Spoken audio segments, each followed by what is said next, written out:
Have you ever felt drained after helping someone? It may start with small acts, staying late to support a coworker, listening to a friend pour out their worries, or being the family member everyone depends on. At first, these moments feel fulfilling, as though you're making a difference. But over time, something shifts. Your energy wanes, your patience thins, and the joy you once found in giving begins to fade. This isn't a sign of weakness, nor does it mean you care too little. Often, it's the opposite. You care so much that you give without limits, leaving yourself depleted in the process. It's a paradox that many kind-hearted people face. The desire to help others can lead to burnout when it's not balanced with care for oneself. Buddhist teachings offer profound insight into this struggle. Compassion is among the highest virtues, but it must come from a full heart, not one that is exhausted. True kindness includes kindness to yourself. Without this balance, you risk not only draining your energy, but also losing sight of your own needs and well-being. The path to sustainable compassion lies in finding harmony between helping others and caring for yourself. This balance allows you to give freely and joyfully, rather than out of guilt or obligation. To understand why this is so important, let's explore the story of Tenzin, a monk whose journey reveals the cost of endless giving and the freedom that comes with restoring balance. Tenzin was the kind of person everyone admired. As a young monk, his generosity and selflessness earned him the respect of his entire community. He would fetch water for the elderly, spend hours counseling those in grief, and always be the first to volunteer when help was needed. For Tenzin, these acts of service were his way of living out the Buddhist teachings of compassion. At first, his kindness felt like a calling. Each time he eased someone's suffering, he experienced a deep sense of purpose. The gratitude of those he helped filled him with joy, and he began to believe that his worth was tied to how much he could give to others. Over time, however, Tenzin began to notice subtle changes within himself. He felt tired all the time, and his once steady hands trembled with fatigue. Nights that were once peaceful became restless, filled with thoughts of the people he couldn't help. Despite his growing exhaustion, Tenzin continued to give, convinced that stopping would make him selfish. The breaking point came one evening when he collapsed during a temple gathering. His body, worn thin from years of neglect, had finally reached its limit. An elder monk found him resting against a tree, his eyes heavy with regret. The elder sat beside him and spoke gently. "Tenzin, you are like a flame trying to light every candle in the village. But what happens when your flame burns out?" The elder's words struck a chord deep within Tenzin. For the first time, he realized that his endless giving wasn't sustainable. He had been so focused on helping others that he forgot to care for himself. The elder guided him back to an essential truth of Buddhist philosophy. Compassion must include oneself. Just as a flame cannot light others when it is extinguished, a person cannot give their best to others when they are empty inside. Tenzin's story reflects a universal experience. Many of us take pride in being the person others can rely on, the one who says yes, no matter the cost.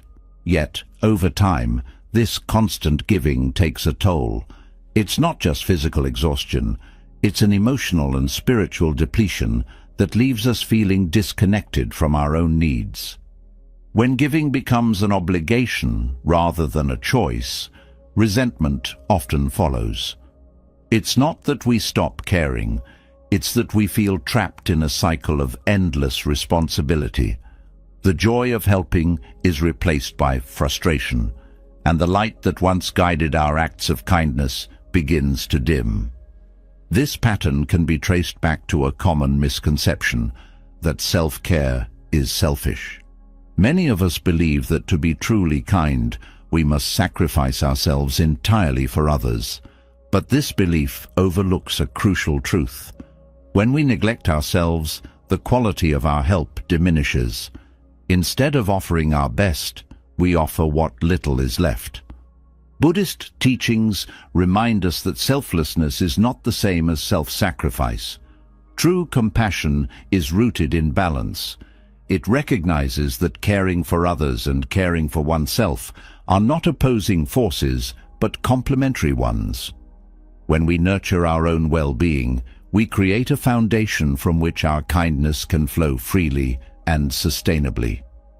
After his collapse, Tenzin began a slow but profound transformation.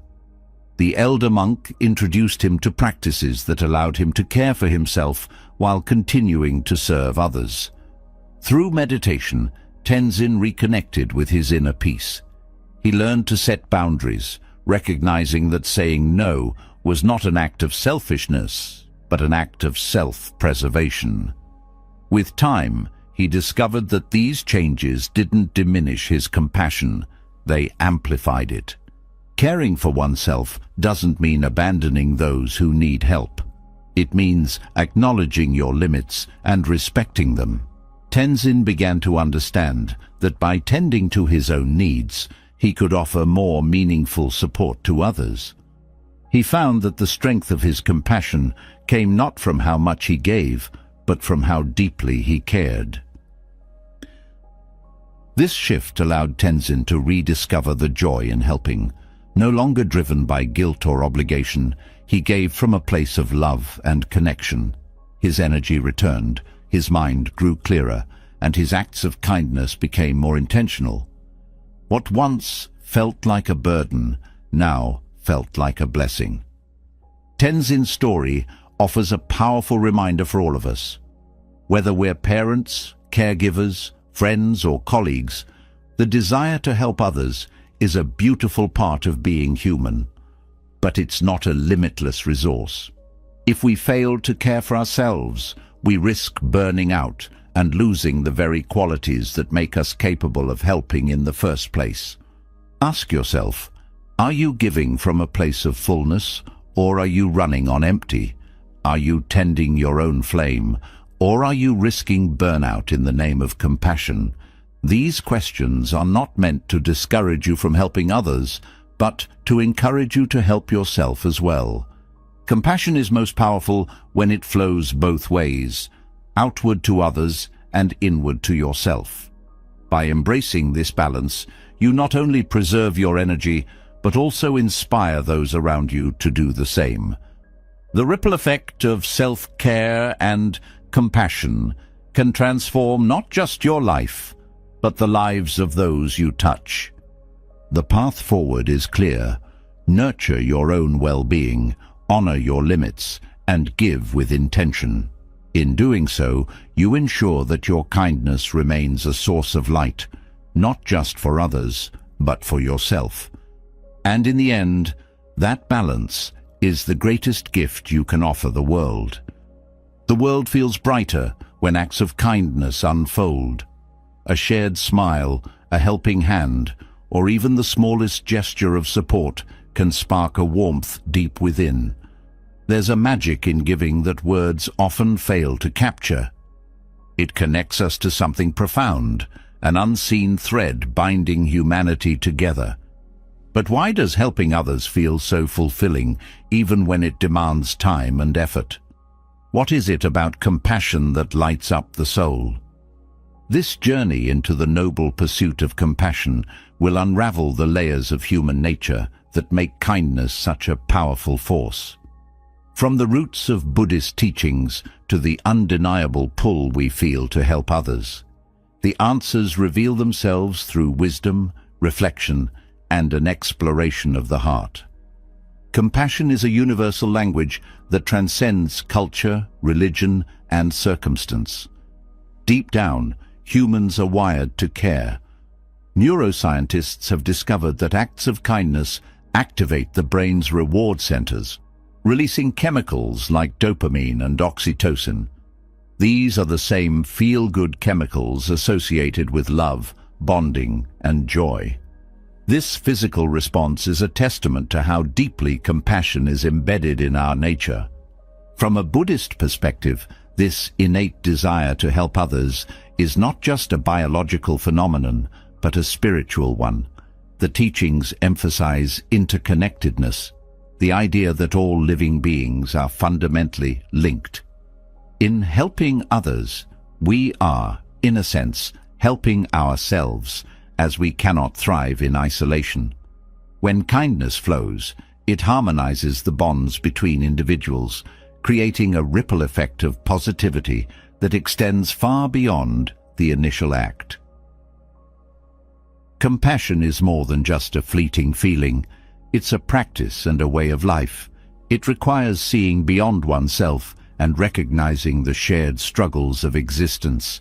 In Buddhism, this is often referred to as karuna, or the desire to alleviate suffering.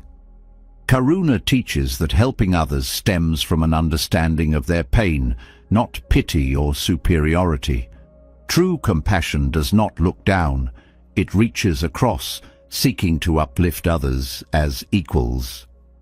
One of the reasons compassion feels so fulfilling is that it aligns us with our higher selves.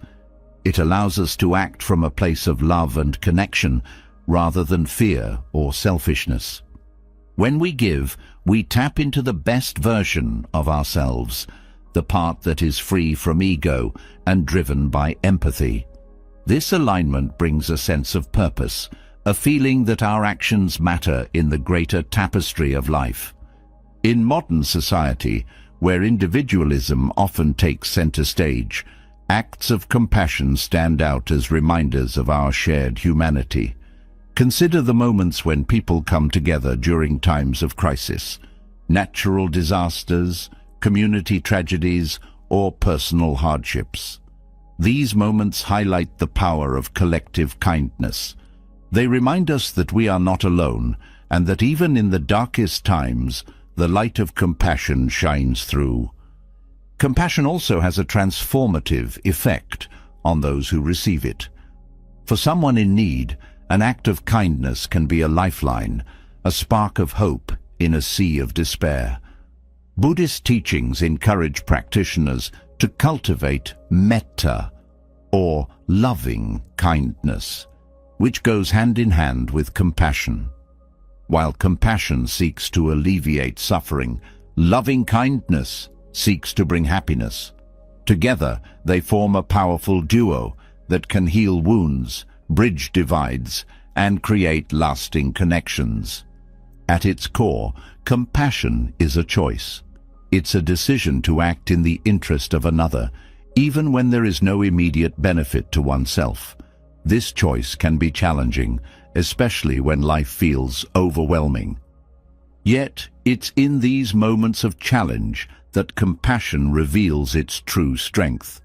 It teaches resilience, patience, and the ability to see beyond temporary discomfort for the sake of something greater. Buddhism offers practical ways to cultivate compassion, starting with mindfulness. By being present, we become more attuned to the needs of others and less consumed by our own worries. Mindfulness creates a space for empathy to grow, enabling us to respond with care rather than react out of frustration or indifference. Through practices like meditation and reflection, we can train our minds to approach situations with a compassionate heart. Another vital lesson from Buddhist teachings is the importance of intention. Acts of kindness should not be motivated by a desire for recognition or reward. Genuine compassion is selfless. It flows from an inner desire to bring comfort and joy.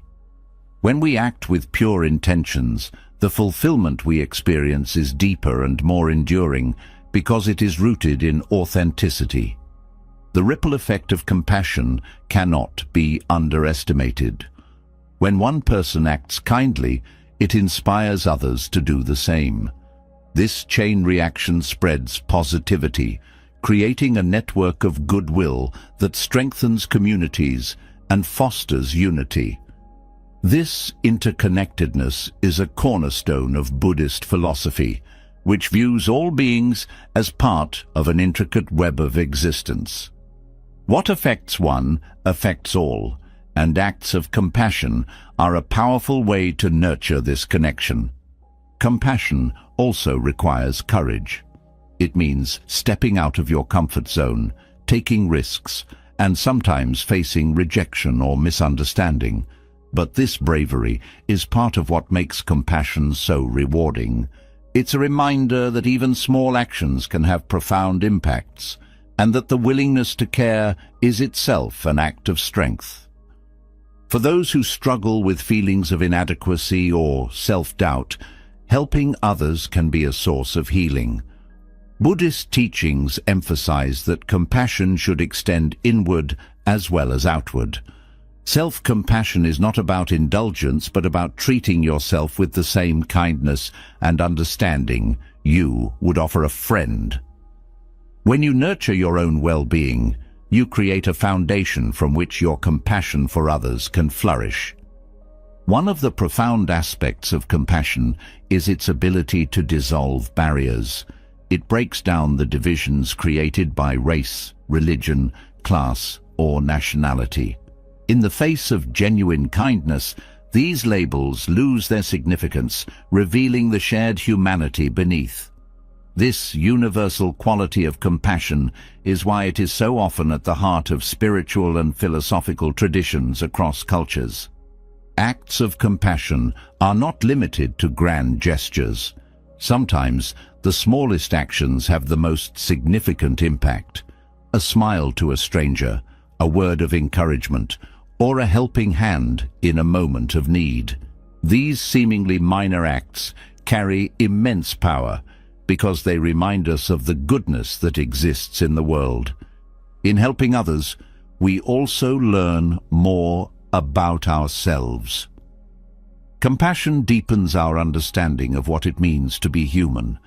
It shows us that vulnerability is not a weakness, but a bridge to connection.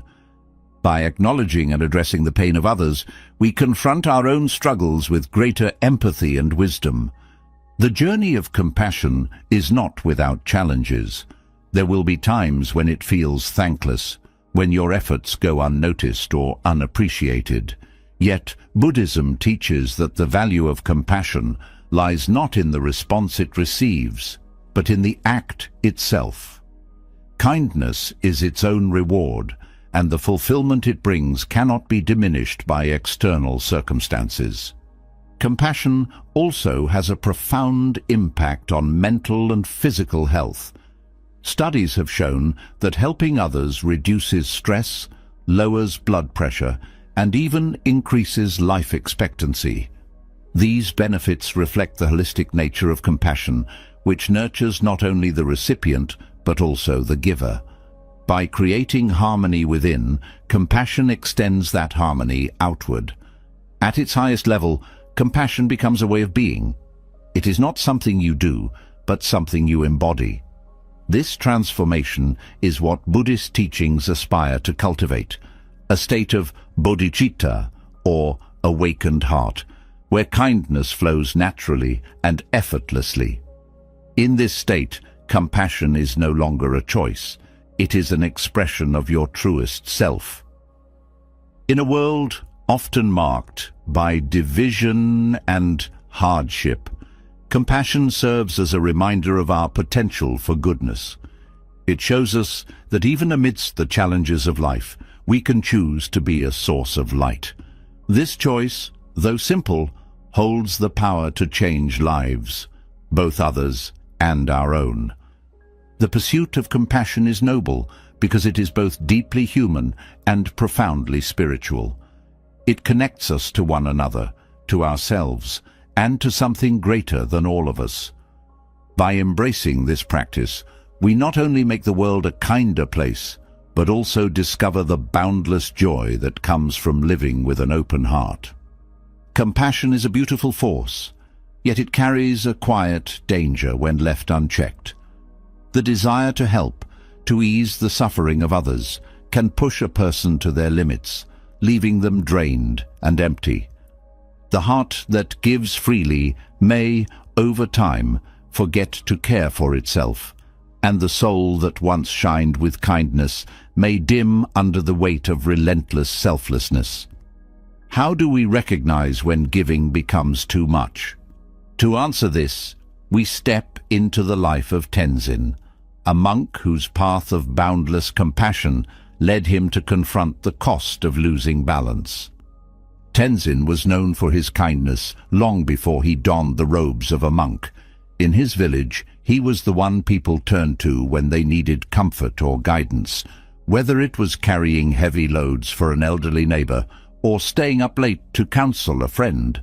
Tenzin never hesitated to offer his help. The joy of seeing others relieved of their burdens fueled his days, and he believed this was his purpose, to serve without limits. When he joined the monastery, Tenzin's reputation for selflessness grew. He volunteered for every task, from cleaning the meditation hall to fetching water from the river, a chore that required walking miles under the harsh sun. He was the first to greet visitors with warmth and the last to leave the evening prayers. The older monks admired his dedication, and the younger novices looked up to him. Tenzin, in their eyes, was the embodiment of compassion. But within Tenzin, cracks were beginning to form. He rarely spoke of his own struggles, brushing them aside as unimportant compared to the needs of others. When he felt tired, he pushed himself harder, reasoning that rest was a luxury he couldn't afford. When his legs ached from the endless walks to fetch water, he reminded himself that the suffering of others was far greater than his own. Tenzin believed that to be a true monk, he had to transcend his own discomfort, no matter the cost. The toll on Tenzin's body was gradual but unrelenting. His energy waned, and his once vibrant steps grew heavy. At night, his sleep was restless, filled with worries about the tasks left undone and the people he had yet to help. Yet, he ignored these signs, convinced that they were simply tests of his commitment to the path of compassion. The greater toll, however, was on Tenzin's mind. As exhaustion took hold, he began to feel a quiet resentment, not toward the people he helped, but toward himself. Why couldn't he do more? Why did he feel so weak when others seemed so strong? These questions lingered in his thoughts, eroding the joy he once found in service. He began to see his own needs as failures, as obstacles that kept him from being the person he aspired to be. One evening, during a particularly long meditation session, Tenzin felt a sharp pain in his chest. It wasn't physical, but emotional, a deep ache that he couldn't ignore. He opened his eyes, his breath shallow, and for the first time, he allowed himself to confront the truth he had been avoiding. He was tired, not just in his body, but in his soul. His endless giving had left him empty, and the compassion he once offered so freely now felt like a burden he couldn't carry. The elder monk of the monastery noticed Tenzin's struggle and approached him after the session. "You give so much, Tenzin," the elder said, his voice kind but firm. "But do you ever stop to give to yourself?" Tenzin looked at the elder, unsure how to respond. The question felt foreign, almost selfish. "I don't need much," he replied softly. The elder shook his head. "Even the strongest tree needs water, or its roots will wither. You're not limitless, my friend. You are human." The elder's words stayed with Tenzin as he reflected on his journey. He realized that his belief in boundless selflessness had blinded him to an essential truth. Compassion must flow inward as well as outward. By neglecting his own needs, he had not only harmed himself, but had also diminished his ability to help others. His acts of kindness, once fueled by love and joy, had become mechanical, driven by a sense of duty rather than genuine care. Tenzin began to see how his unbalanced selflessness had impacted his relationships. The novices who once admired him now hesitated to approach, sensing his growing weariness. The villagers who sought his help noticed his strained smiles and quiet exhaustion. Even the elder monks, who had once praised his dedication, expressed concern for his well-being. Tenzin realized that his efforts, though well-intentioned, were unsustainable. He could not pour from an empty cup, and his constant giving had left him with nothing to offer. The journey to reclaim balance was not easy for Tenzin. It required him to unlearn the beliefs that had guided him for so long. He began to set boundaries, a concept that felt alien and uncomfortable at first. When asked to take on a task, he paused to consider his own capacity before agreeing. He learned to say no, not out of selfishness, but out of respect for his own limits. Each time he said no, he felt a pang of guilt, but he reminded himself of the elders' words, "You cannot help others if you lose yourself." Tenzin also embraced self-care as a spiritual practice. He allowed himself moments of rest, taking walks by the river, not to fetch water, but to simply enjoy the sound of flowing streams. He rediscovered the joy of meditation, not as a task to check off, but as a space to reconnect with himself. He sought the counsel of the elder monk, who guided him in practices of self-compassion, teaching him to treat himself with the same kindness he offered to others. As Tenzin restored balance to his life, he began to notice subtle but profound changes. His energy returned, and with it, his genuine warmth and joy. The novices once again looked to him as a mentor, not because of his tireless efforts, but because of his newfound wisdom. The villagers too noticed the change. They saw in Tenzin a quiet strength, a light that shone not because he gave endlessly, but because he gave wisely. The greatest transformation, however, was within Tenzin himself. He no longer saw his needs as weaknesses or obstacles. Instead, he recognized them as part of his humanity. He understood that compassion is not about erasing oneself for the sake of others, but about creating a balance where kindness can thrive. He realized that his worth was not measured by how much he gave, but by the sincerity with which he gave it. Tenzin's journey is a testament to the importance of balance in the pursuit of compassion. It shows us that selflessness, when taken to extremes, can lead to self-sacrifice that harms rather than heals. By honoring his own needs, Tenzin discovered a deeper, more sustainable form of kindness, one that enriched both his life and the lives of those around him. The story of Tenzin is not just the tale of a monk. It is a reflection of the struggles many face in their own lives. It reminds us that the path of compassion is not about ignoring ourselves, but about embracing the fullness of our humanity. In finding balance, we can give with an open heart, not out of obligation, but out of love. And in doing so, we can create a world where kindness flows freely, nourished by the wellspring of self-care and understanding. The journey of Tenzin sheds light on the delicate balance required in acts of compassion, but it also reveals a deeper trap many fall into, the illusion that endless giving is a virtue. Saying yes to every request feels noble, even selfless. Yet, over time, this pattern begins to take its toll, leaving those who constantly agree depleted in ways they never anticipated. This isn't just about physical exhaustion. It's a silent erosion of the soul, an unraveling of boundaries that are essential for a healthy, fulfilled life. The habit of always saying yes often stems from a desire to be helpful or liked. People want to feel needed, to be the dependable rock others rely on.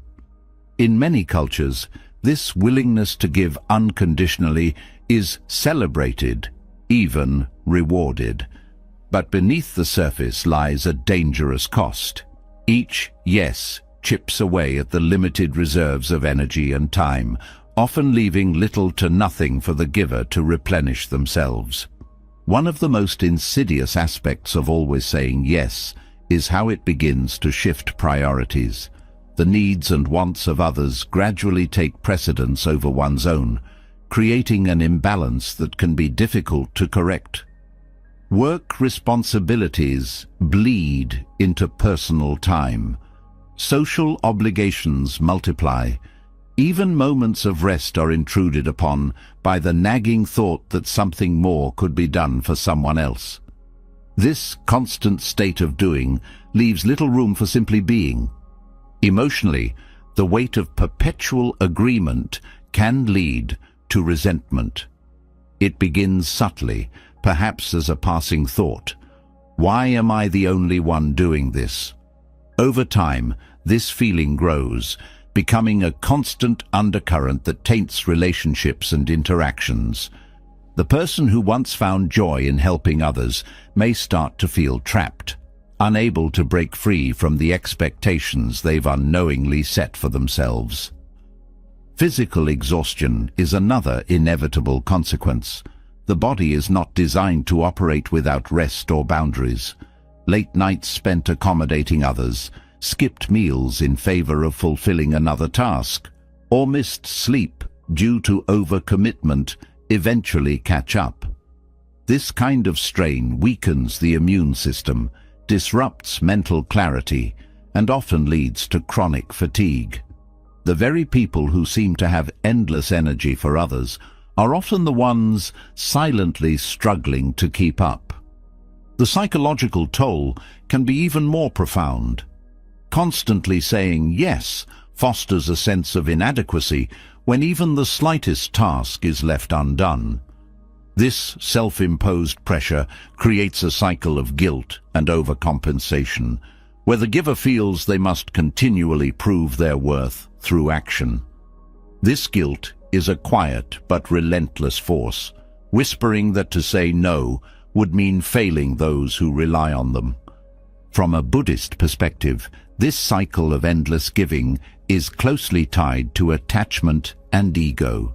The attachment to being seen as helpful, indispensable, or virtuous becomes a driving force that overrides self-awareness. Ego, in this context, isn't about arrogance, but about the identity built around being the one who always helps. This identity becomes a burden when it leads to suffering, both for the giver and those around them. Saying yes all the time can also hinder others' growth. By constantly stepping in to help, the giver inadvertently robs others of the opportunity to solve their own problems or learn from challenges. Buddhism teaches that suffering is a natural part of life and often a necessary teacher. By always trying to shield others from difficulty, the habitual helper may unknowingly interfere with the lessons that life is trying to offer. There's also a social dimension to this habit. People who always say yes often find themselves surrounded by individuals who take advantage of their generosity. This isn't to say that all requests are made with ill intent, but the absence of boundaries creates an environment where others may unconsciously exploit the giver's willingness. Relationships become transactional, built on expectations rather than mutual respect. Breaking free from the illusion of endless giving requires a fundamental shift in perspective. It begins with understanding that saying no is not an act of rejection, but an act of self-respect. Setting boundaries is a way of honoring one's own needs while still valuing the needs of others. Boundaries don't close doors. They define the spaces where genuine connection and meaningful help can occur. The practice of mindful awareness is a valuable tool in this process. By pausing before responding to a request, one can assess whether the act of saying yes aligns with their current capacity and priorities. This pause allows for a thoughtful response rather than an automatic reaction, creating space for discernment and balance. Another essential practice is self-compassion. Many people who struggle with saying no do so because they fear being perceived as selfish or uncaring. By cultivating self-compassion, one can begin to see that taking care of oneself is not only acceptable but necessary. Self-compassion helps dissolve the guilt associated with setting limits, replacing it with a sense of inner peace and understanding. Learning to say no also involves embracing discomfort. It's not easy to decline requests, especially from those we care about. But this discomfort is often temporary, and it pales in comparison to the long-term exhaustion of overextending oneself. Over time, people who are accustomed to hearing yes will adjust to the boundaries being set. Respect grows when limits are communicated clearly and respectfully. Communication plays a crucial role in this transformation. Saying no doesn't have to be harsh or abrupt. It can be expressed with kindness and clarity, such as, "I'd love to help, but I'm unable to take this on right now." This approach acknowledges the request while honoring one's own limitations. It's a way of maintaining connection without sacrificing personal well-being. Buddhist teachings also remind us of the concept of non-attachment. By letting go of the need to be everything to everyone, one can find freedom from the burden of endless giving. Non-attachment doesn't mean indifference. It means acting with compassion without clinging to outcomes or the validation of others. It's a way of giving that is free from ego and grounded in authenticity. The benefits of breaking free from this habit extend beyond the individual. Relationships become more balanced and genuine when boundaries are in place. The giver is able to offer their help from a place of strength rather than obligation, and the recipient feels the sincerity of the gesture. This mutual respect fosters deeper connections and a sense of trust. On a broader scale, saying no can inspire others to reevaluate their own boundaries. It sets an example of self-respect and balance, encouraging those around to do the same. This ripple effect creates a culture of mindfulness and mutual care, where giving is shared rather than shouldered by a single person. The illusion of endless giving is a trap that many fall into, but it is not inescapable. By embracing the wisdom of boundaries, mindfulness, and self-compassion, one can break free from this cycle and rediscover the joy of helping others. It's a journey of reclaiming balance, one where saying no becomes not a rejection, but a powerful affirmation of one's own humanity and worth. In this balance, compassion finds its truest and most fulfilling expression. The cycle of endless giving reveals its flaws when it becomes unsustainable. But what lies at the heart of this imbalance? The Buddhist teaching of the empty cup offers profound clarity. It reminds us of a universal truth. You cannot pour into others if your own reserves are depleted. This metaphor isn't just about physical energy. It speaks to emotional, mental, and spiritual resources. When the cup is empty, even the most sincere acts of kindness lose their impact. The concept of the empty cup begins with a fundamental question. How can you give your best to others if you've neglected yourself? It's a simple truth, but one that's often forgotten. Many people believe they can power through exhaustion or emotional strain in service to others, but the reality is different. Over time, this neglect leads to diminished capacity, strained relationships, and even resentment. The empty cup is a reminder that self-care is not selfish. It's the foundation of meaningful giving. In Buddhism, the cup represents one's inner resources. These include energy, patience, compassion, and clarity. When the cup is full, there's an overflow that naturally spills into the lives of others. Acts of kindness come effortlessly, with joy and authenticity. But when the cup is empty, every action feels like a struggle. The wellspring of compassion dries up, leaving behind fatigue and frustration. It's not that the desire to help fades, but the capacity to do so diminishes. Filling the cup requires intentionality. It's not enough to hope that rest or balance will come naturally. Self-care must be an active, deliberate practice. This doesn't mean extravagant indulgences or avoiding responsibilities. It means nurturing the mind, body, and spirit so that they remain strong and resilient. For some, this might involve meditation or quiet reflection. For others, it could mean connecting with nature, engaging in creative pursuits, or simply taking time to breathe deeply and focus inward. The practice of mindfulness is a cornerstone of keeping the cup full. Mindfulness allows you to recognize when your resources are running low. It encourages you to pause, reflect, and prioritize. Without mindfulness, it's easy to ignore the signs of depletion until the damage is severe.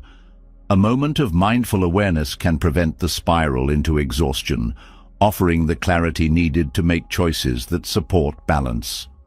Boundaries play a critical role in maintaining a full cup. They protect your energy and ensure that your giving remains sustainable. Boundaries are not walls. They are guiding lines that define how much you can give without compromising yourself. They help you discern between what aligns with your values and what drains your reserves unnecessarily. In doing so, boundaries create a space where self-care becomes a natural part of daily life. Another essential element of filling the cup is acknowledging your own needs. This can be difficult, especially for those who have internalized the belief that their worth is tied to how much they can give. Recognizing your needs requires vulnerability and honesty. It's about saying, "I matter too," and treating yourself with the same kindness you extend to others. This shift in perspective can be transformative, allowing you to see self-care not as a luxury, but as a necessity. The act of replenishing your inner cup often requires slowing down. In a world that celebrates constant productivity, pausing can feel counterintuitive. But rest is not a sign of weakness. It's a source of strength. Rest allows the body to heal, the mind to clear, and the spirit to rejuvenate. It creates space for reflection and renewal, enabling you to return to your efforts with greater focus and intention. Gratitude is another practice that helps keep the cup full. By focusing on the positive aspects of life, gratitude shifts attention away from stress and negativity. It fosters a sense of abundance, reminding you of the good that exists even in challenging times. This mindset nurtures emotional resilience, making it easier to navigate difficulties without becoming overwhelmed. Community support is also invaluable in this process. Sharing burdens with trusted friends, family, or colleagues lightens the load and creates opportunities for mutual care. In Buddhism, the concept of Sangha, or spiritual community, emphasizes the importance of connection. A supportive community acts as a safety net, catching you when you falter and offering encouragement when your reserves are low. The metaphor of the empty cup extends beyond the individual. It applies to families, communities, and even organizations. When collective resources are depleted, relationships strain, productivity wanes, and the sense of shared purpose erodes. In contrast, when a group prioritizes self-care and mutual support, its strength and capacity for compassion grow exponentially. This collective fullness creates an environment where everyone thrives. The empty cup also serves as a caution against martyrdom. While self-sacrifice may seem noble, it often leads to burnout and resentment. Giving from an empty cup benefits no one, as it diminishes both the giver and the recipient. True generosity comes from a place of abundance, where the act of giving enriches both parties. This is why replenishing your inner resources is not only a personal responsibility, but also a gift to those around you. The ripple effect of a full cup cannot be overstated. When you take care of yourself, you inspire others to do the same. Your energy, clarity, and kindness become a model for balanced living. This influence extends far beyond individual interactions, shaping a culture where self-care and compassion coexist harmoniously. In this way, filling your own cup is not a selfish act, but a contribution to the well-being of the larger world. The teachings of the empty cup also remind us of impermanence. Resources are not infinite, and they must be continually replenished. This awareness encourages humility and mindfulness, allowing you to approach life with gratitude and intention. It's a reminder that balance is a dynamic process, one that requires ongoing effort and reflection. In daily life, applying the empty cup metaphor means paying attention to the signals your body and mind send. Fatigue, irritability, and lack of focus are often signs that your cup is running low. Listening to these signals and responding with care prevents long-term damage. It also fosters a deeper connection to yourself, building self-trust and resilience. The practice of filling your cup is deeply personal. What nourishes one person may not resonate with another. The key is to discover what truly restores you and to make it a regular part of your life. This exploration can be a journey of self-discovery, revealing insights about your values, passions, and priorities. As you learn to keep your cup full, the quality of your giving transforms. Acts of kindness flow naturally, unburdened by obligation or exhaustion. Your presence becomes a source of calm and inspiration, radiating a strength that others can draw from. This is the power of self-care. It amplifies your ability to make a positive impact without sacrificing your own well-being. The empty cup is a metaphor with profound implications. It challenges the notion that endless giving is sustainable or virtuous, instead highlighting the importance of balance and self-care. By nurturing your inner resources, you create a foundation from which true compassion can flourish. This practice not only enriches your own life, but also empowers you to uplift others in meaningful and lasting ways. Recognizing the importance of replenishing your own reserves leads naturally to a deeper question. Where does the balance lie between selflessness and self-sacrifice?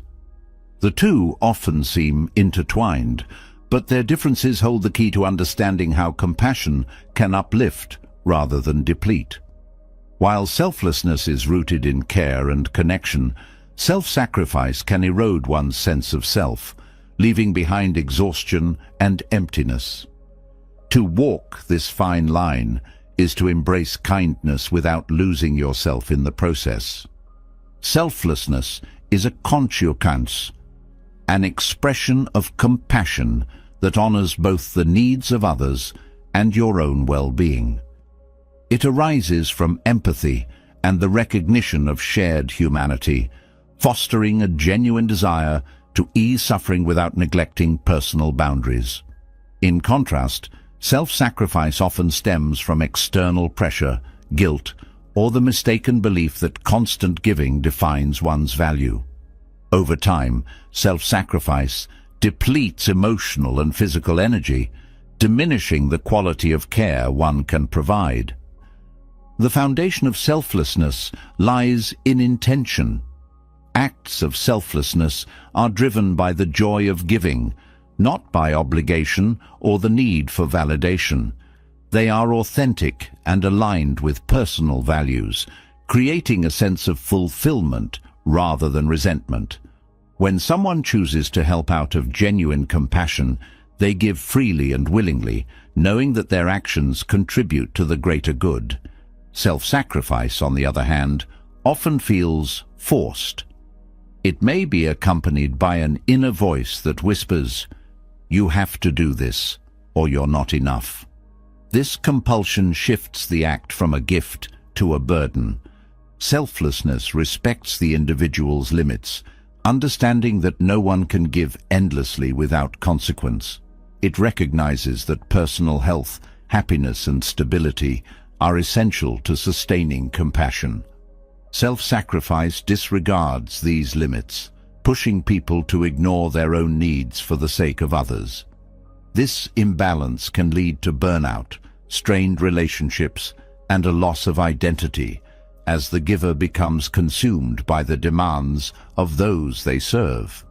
Another key difference between selflessness and self-sacrifice lies in the impact on relationships. Acts of selflessness foster mutual respect and appreciation, creating a dynamic where giving and receiving flow naturally. The giver feels valued, and the recipient understands that the act of kindness came from a place of love, not obligation. Self-sacrifice, however, can breed resentment on both sides. The giver may feel unappreciated or taken advantage of, while the recipient may sense the strain and discomfort, undermining the act's intended purpose. Buddhist teachings emphasize the importance of balance in compassionate actions. The middle way, a core principle, advocates avoiding extremes, whether of indulgence or denial. Applying this wisdom to selflessness means finding a path that honors both self and others. True compassion, as taught in Buddhism, begins with self-compassion. By nurturing oneself, a person creates the foundation needed to support others effectively and sustainably. In acts of selflessness, there's a focus on presence rather than perfection. The giver recognizes that they cannot solve every problem or meet every need, but they can offer what they have in the moment. This approach avoids the trap of overcommitment, which often accompanies self-sacrifice. By acknowledging their own limitations, selfless individuals maintain their integrity and avoid overextending themselves. Self-sacrifice often arises from deeply ingrained beliefs about worth and identity. Many people equate their value with how much they can give, fearing that saying no will make them appear selfish or unkind. This fear can trap them in a cycle of overgiving, where their sense of self becomes tied to the approval of others. Breaking free from this mindset requires a shift in perspective, understanding that one's worth is inherent and not dependent on how much they do for others. Healthy boundaries are a hallmark of selflessness. They allow individuals to give without losing themselves, creating space for rest, renewal, and personal growth. Boundaries communicate respect for both the giver and the recipient, ensuring that acts of kindness are sustainable. In contrast, self-sacrifice often disregards boundaries, leading to emotional exhaustion and a breakdown of relationships. When boundaries are absent, the giver may feel used or unappreciated, while the recipient may struggle with feelings of guilt or dependency. One of the most profound lessons in distinguishing selflessness from self-sacrifice is understanding the role of choice. Selflessness is an empowered act. It is freely chosen and grounded in a sense of agency. The giver decides when, how, and to whom they will offer their time and energy. Self-sacrifice, however, often feels obligatory. The giver feels they have no choice but to say yes, driven by external pressures or internalized guilt. This lack of choice erodes the joy and authenticity of giving. The physical and emotional toll of self-sacrifice cannot be overlooked. Chronic overgiving can lead to fatigue, stress, and even serious health issues. The body's warning signs, such as tension, insomnia, or frequent illness, are often ignored in the pursuit of meeting others' needs. Over time, this neglect can result in burnout, leaving the giver unable to care for anyone, including themselves. Selflessness, by contrast, promotes balance and well-being. It acknowledges the importance of self-care as a foundation for compassionate action, ensuring that the giver remains healthy and capable. From a spiritual perspective, selflessness aligns with the principle of interdependence. It recognizes that all beings are connected and that caring for oneself contributes to the well-being of the whole. Acts of selflessness are not about martyrdom. They are about participating in the natural flow of giving and receiving. Self-sacrifice, however, disrupts this balance. By prioritizing others at the expense of oneself, the giver creates a dynamic that is unsustainable and ultimately harmful to all involved. One way to cultivate selflessness while avoiding self-sacrifice is through mindfulness. By staying present, individuals can tune into their own needs and the needs of others, making thoughtful decisions about how to give. Mindfulness also helps identify when selflessness begins to tip into self-sacrifice, providing the awareness needed to restore balance. This practice fosters a deeper connection to oneself and to the act of giving, enhancing its authenticity and impact. Another valuable practice is self-reflection. Taking time to assess motivations, intentions, and outcomes can help distinguish between selfless acts and those driven by a sense of obligation. Questions such as, am I giving from a place of love or fear? And does this act align with my values and capacity? Can provide clarity and guide decision-making. Self-reflection also builds self-awareness, strengthening the ability to recognize and honor personal limits. Compassionate communication plays a crucial role in navigating the fine line between selflessness and self-sacrifice. Expressing needs, setting boundaries, and saying no with kindness can preserve relationships while protecting one's well-being. Communication rooted in respect and honesty fosters understanding, ensuring that acts of kindness are received in the spirit in which they are given. This approach empowers both the giver and the recipient, creating a dynamic of mutual care and respect. Acts of selflessness often inspire others to give in turn, creating a ripple effect of kindness and connection. This shared flow of giving and receiving enriches relationships and strengthens communities. Self-sacrifice, however, can create an imbalance that disrupts this flow. When one person gives too much, others may feel hesitant to contribute or may come to expect the giver's constant support. This dynamic can strain relationships and lead to a sense of isolation for the giver. Understanding the difference between selflessness and self-sacrifice is not about judging one's actions, but about fostering a healthier, more sustainable approach to compassion.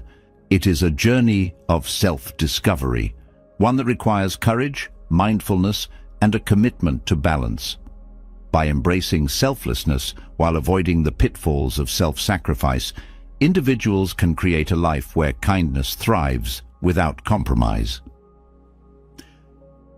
True selflessness uplifts both the giver and the recipient, creating a cycle of care that sustains and enriches all involved. It is an expression of love and connection, grounded in the understanding that caring for oneself is not separate from caring for others. it is an essential part of it. In this way, selflessness becomes not only a gift to others, but a profound act of self-respect and integrity. Understanding the distinction between selflessness and self-sacrifice brings clarity to how compassion can flourish. Yet beneath the surface of even the most well-meaning actions, there can exist a hidden root of suffering: attachment. When the desire to help becomes entangled with attachment, the act of giving loses its purity and can transform into a source of pain. Buddhism teaches that attachment to being a helper, rather than helping itself, is a subtle but profound trap that many fall into without realizing it. Attachment in this context is not about caring too much. It's about the expectations and identity we create around our acts of kindness. When helping others becomes tied to a need for validation, recognition, or a sense of worth, the focus shifts away from genuine compassion. Instead of giving freely, one begins to give conditionally, often without being fully aware of it. This attachment creates a cycle of dependency, where the helper's sense of self becomes reliant on the approval or gratitude of others. At its core, attachment arises from a misunderstanding of impermanence. In Buddhist philosophy, all things are transient, including the outcomes of our actions. When someone becomes attached to the results of their efforts, they set themselves up for disappointment. For example, if a person helps a friend in need but feels hurt when their efforts are not acknowledged, it reveals an underlying expectation that their kindness should be rewarded. This expectation is a form of attachment, and it is a source of suffering because it places one's happiness in something beyond their control. Attachment to the identity of being a helper can also lead to an inflated sense of responsibility. The belief that one must always be available, always solve problems, or always meet the needs of others creates an unbearable weight. This burden is self-imposed, fueled by the fear of failing to live up to the image one has constructed. Over time, this constant pressure can lead to exhaustion, resentment, and a sense of inadequacy when the demands become too great. Buddhism teaches that attachment often masquerades as love or compassion, but the two are fundamentally different. Genuine compassion is selfless and unconditional. It seeks to alleviate suffering without seeking anything in return. Attachment, however, is conditional. It clings to outcomes, reciprocation, or the roles we assign ourselves and others. This distinction is crucial because it reveals why attachment can never truly bring peace, even when it seems tied to noble intentions. Another way attachment manifests is through the desire for control. When helping others, it's natural to want to see positive results. However, when this desire becomes an expectation, it turns into attachment. The helper may feel frustrated or disheartened if their efforts don't lead to the desired outcome, or if the person they're helping makes choices they don't agree with. This frustration stems from the attachment to controlling the situation rather than accepting it for what it is. The act of helping can also become a means of avoiding one's own struggles. By focusing on others, it's possible to distract from personal pain, fears, or insecurities. While helping others can indeed be healing, using it as an escape creates a dependency that ultimately leads to suffering. The attachment to being a helper becomes a way to avoid introspection, but this avoidance only delays the inner work that is necessary for true growth and peace. Recognizing attachment in helping others requires deep self-awareness. It begins with questioning motives. Are you helping because you genuinely want to, or because you feel you have to? Are you giving freely, or are you seeking something in return, even if it's just a sense of validation? These questions are not meant to diminish the value of kindness, but to ensure that it remains rooted in authenticity. Letting go of attachment doesn't mean becoming indifferent or withdrawing from acts of kindness. On the contrary, it allows compassion to flow more freely, without the weight of expectations or the need to control outcomes. The act of helping becomes purer and more fulfilling. It shifts from being a transaction to a gift, given with an open heart and no strings attached. Buddhist teachings emphasize the practice of equanimity as a way to overcome attachment. Equanimity is the ability to remain calm and balanced, regardless of external circumstances. In the context of helping others, it means offering kindness without clinging to how it is received or what it achieves. Equanimity frees the helper from the emotional highs and lows that come with attachment, creating a sense of inner stability and peace. Detachment also involves embracing impermanence. By understanding that all things are temporary, one can let go of the need to control or cling to specific outcomes. This doesn't mean giving up or becoming passive. It means acting with intention while accepting that the results are not entirely in one's hands. This perspective fosters a sense of freedom, allowing the helper to focus on the present moment rather than becoming entangled in worries about the future. Another important aspect of releasing attachment is practicing self-compassion. Many people who struggle with attachment to helping others are harsh on themselves, feeling that they must always do more or be better. Self-compassion helps to break this cycle by fostering a sense of self-worth that is not dependent on external validation. When one learns to value themselves unconditionally, the need to seek worth through helping others diminishes. The ripple effects of letting go of attachment are profound. Relationships become healthier, as the giver no longer imposes unspoken expectations on those they help. Acts of kindness become more impactful because they're given freely, without the subtle undercurrent of obligation. Most importantly, the helper experiences a greater sense of peace and fulfillment, as their sense of self is no longer tied to external factors. Breaking free from attachment requires ongoing mindfulness and reflection. It's not a one-time effort, but a continuous practice of observing thoughts, emotions, and actions. By staying present and aware, it becomes easier to recognize when attachment begins to creep in and to gently redirect intentions back to genuine compassion. This journey also involves cultivating gratitude. By focusing on the joy of giving itself rather than on the outcomes or responses, one can shift their perspective. Gratitude transforms the act of helping into a celebration of connection and humanity, rather than a means of achieving something.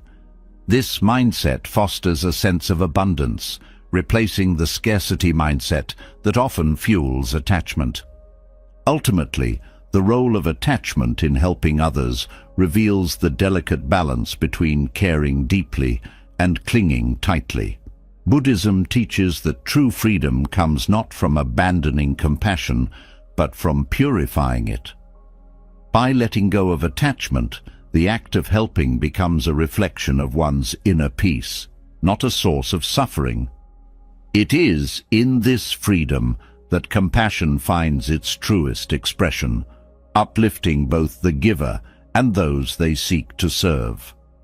Letting go of attachment allows kindness to flow freely, but even pure compassion requires structure to thrive. Without boundaries, even the most well-intentioned acts of helping can become overwhelming, draining the energy and joy that fuel them. Boundaries are not walls to separate you from others. They are bridges that balance your needs with the needs of those you serve. They are essential for preserving your well-being, while ensuring that your kindness remains meaningful and sustainable. The absence of boundaries often stems from a fear of disappointing others. Many people equate saying no with rejection or failure, believing they must always be available to prove their care. This mindset, though rooted in good intentions, creates a cycle of exhaustion and resentment. Boundaries, on the other hand, communicate respect, not only for yourself, but also for those you wish to help. They ensure that when you say yes, it is a genuine, wholehearted commitment rather than a reluctant obligation. Boundaries begin with self-awareness. Recognizing your limits requires an honest assessment of your emotional, physical, and mental capacity. This is not about focusing on weaknesses, but about understanding the balance needed to maintain your well-being.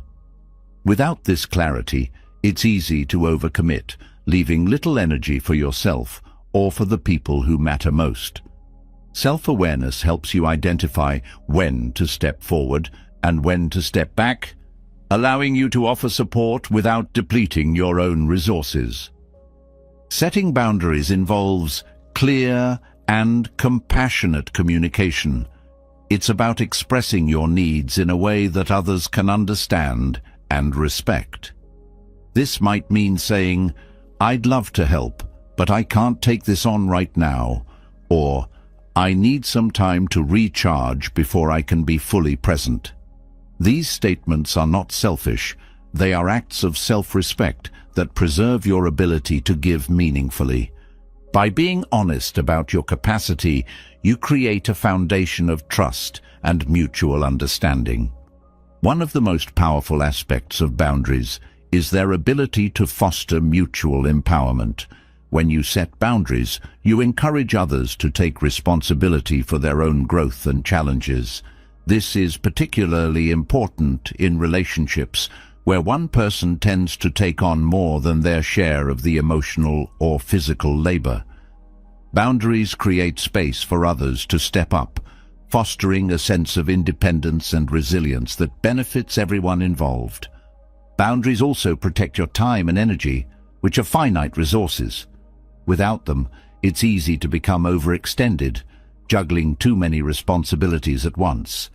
This constant state of busyness can lead to burnout, leaving you unable to care for yourself or others. Boundaries act as a filter, helping you prioritize what truly matters and let go of distractions that drain your energy. They allow you to focus on the commitments that align with your values and bring you fulfillment. Buddhist teachings offer profound insights into the importance of boundaries. The concept of the middle way emphasizes balance, not giving too much or too little, but finding the path that sustains harmony. Boundaries are a practical expression of this principle. They help you navigate the fine line between selflessness and self-sacrifice, ensuring that your actions are guided by wisdom rather than impulse or guilt. Boundaries are also essential for maintaining emotional resilience. When you give without limits, it's easy to become overwhelmed by the challenges and emotions of those you're helping. This emotional weight can cloud your perspective, making it difficult to offer effective support. Boundaries create a healthy separation that allows you to remain compassionate without absorbing the struggles of others. They enable you to provide guidance and care while maintaining your own emotional stability. Learning to set boundaries requires practice and patience. It's not always easy to say no, especially when faced with someone in need. But each time you assert your limits, you strengthen your ability to honor them. This process builds confidence, helping you recognize that setting boundaries is not about being unkind. It's about being responsible. It ensures that your kindness is sustainable and that you remain true to yourself. Boundaries are not static. They evolve as your circumstances and relationships change. What works in one phase of life may need adjustment in another. This adaptability is crucial as it allows you to respond to new challenges without compromising your well-being. By regularly reflecting on your boundaries, you can ensure that they continue to serve your needs and the needs of those around you. Another benefit of boundaries is the clarity they bring to relationships. When expectations are clear, misunderstandings and frustrations are minimized. This transparency strengthens trust and fosters healthier connections, as both parties feel respected and valued. Boundaries create a foundation for open communication, allowing relationships to grow in a way that honors the individuality of everyone involved. Boundaries are not just about saying no, they are about creating space for meaningful yeses. By setting limits, you free yourself from unnecessary obligations, allowing you to focus on the commitments that align with your values and passions. This intentional approach to giving enhances the quality of your actions, making them more impactful and rewarding. It transforms helping others from a draining task into a joyful expression of compassion. In the absence of boundaries, it's easy to fall into patterns of overgiving. This can lead to a sense of martyrdom, where one's worth becomes tied to how much they sacrifice. Boundaries break this cycle by reinforcing the idea that your value is not dependent on how much you do for others. They remind you that self-care and compassion are not opposing forces, but complementary ones, both essential for a fulfilling life. Boundaries also protect your physical health. Overcommitting can lead to chronic stress, fatigue, and other health issues that diminish your ability to give. By setting limits, you create a buffer that allows your body to rest and recover. This not only benefits you, but also ensures that you can continue to support others in a way that is sustainable and effective. From a spiritual perspective, boundaries are a way of honoring the interconnectedness of all beings. They acknowledge that while we are deeply connected, we are also individuals with unique needs and responsibilities. Boundaries create a balance that respects this duality, allowing compassion to flow freely without becoming overwhelming. They enable you to give from a place of abundance rather than scarcity, enriching both your life and the lives of those you touch. The process of setting boundaries can also inspire others to do the same. When you model healthy limits, you encourage those around you to reflect on their own habits and relationships. This ripple effect creates a culture of mutual respect and care, where everyone feels empowered to honor their needs without fear of judgment. It fosters an environment where kindness is shared rather than demanded, strengthening the bonds of community. Ultimately, boundaries are an act of love, not only for yourself, but also for those you care about. They ensure that your giving remains authentic and joyful, free from the resentment or exhaustion that often accompanies overextension. By recognizing your limits and honoring them, you create a space where compassion can thrive, enriching your life and the lives of others in profound and lasting ways. Setting boundaries preserves balance and sustains compassion. Yet what happens when those limits are ignored or overlooked? The cost of overextending oneself often remains invisible until it becomes unbearable. The physical, emotional, and spiritual toll of giving too much isn't immediate, but it accumulates, leaving deep scars that can take years to heal. Tenzin's journey serves as a profound reminder of the quiet danger that comes with disregarding one's well-being for the sake of endless giving. Tenzin's story began with good intentions, as most do. His commitment to serving others was born out of genuine compassion, but over time, the weight of his self-imposed obligations began to show. His days grew longer, his rest shorter, and the joy he once felt from helping others faded into exhaustion. What was once fulfilling became draining, as the energy he poured into others left him with nothing to sustain himself. Physically, the effects of overextending oneself manifest in ways that are often dismissed as minor inconveniences: fatigue, headaches, a lingering cold that never seems to go away. For Tenzin, these symptoms were easy to ignore in the beginning. He believed his purpose outweighed his discomfort. But as the months turned into years, his body began to send louder signals. His energy plummeted, his immune system weakened, and the physical strain of constant activity left him feeling perpetually worn out. The body, when neglected, always finds a way to demand attention, often through illness or chronic fatigue. Emotional exhaustion followed closely behind. The mental strain of constantly being available for others took a toll on Tenzin's ability to manage his own feelings. He became irritable, even resentful, though he struggled to admit it. These emotions conflicted with the image he had of himself as a compassionate and selfless person, leading to guilt and self-doubt. This internal conflict created a cycle where Tenzin pushed himself harder, hoping to silence the guilt, only to deepen his exhaustion. The spiritual toll of overextending oneself is perhaps the most insidious. For Tenzin, his spiritual practice became a chore rather than a source of renewal. The connection he once felt to his purpose and faith was replaced by a sense of obligation. His meditation sessions, once a refuge, felt like another task to complete. The light of his compassion, once so bright, dimmed under the weight of his unrelenting schedule.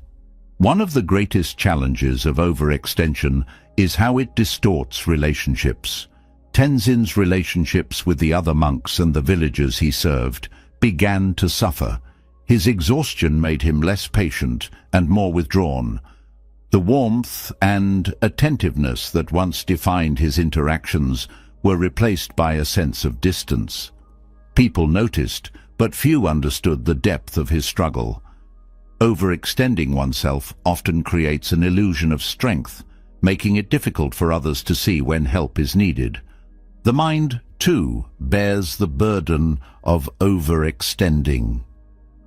For Tenzin, sleepless nights were filled with racing thoughts, worries about unfinished tasks, fears of letting others down, and the nagging sense that he wasn't doing enough.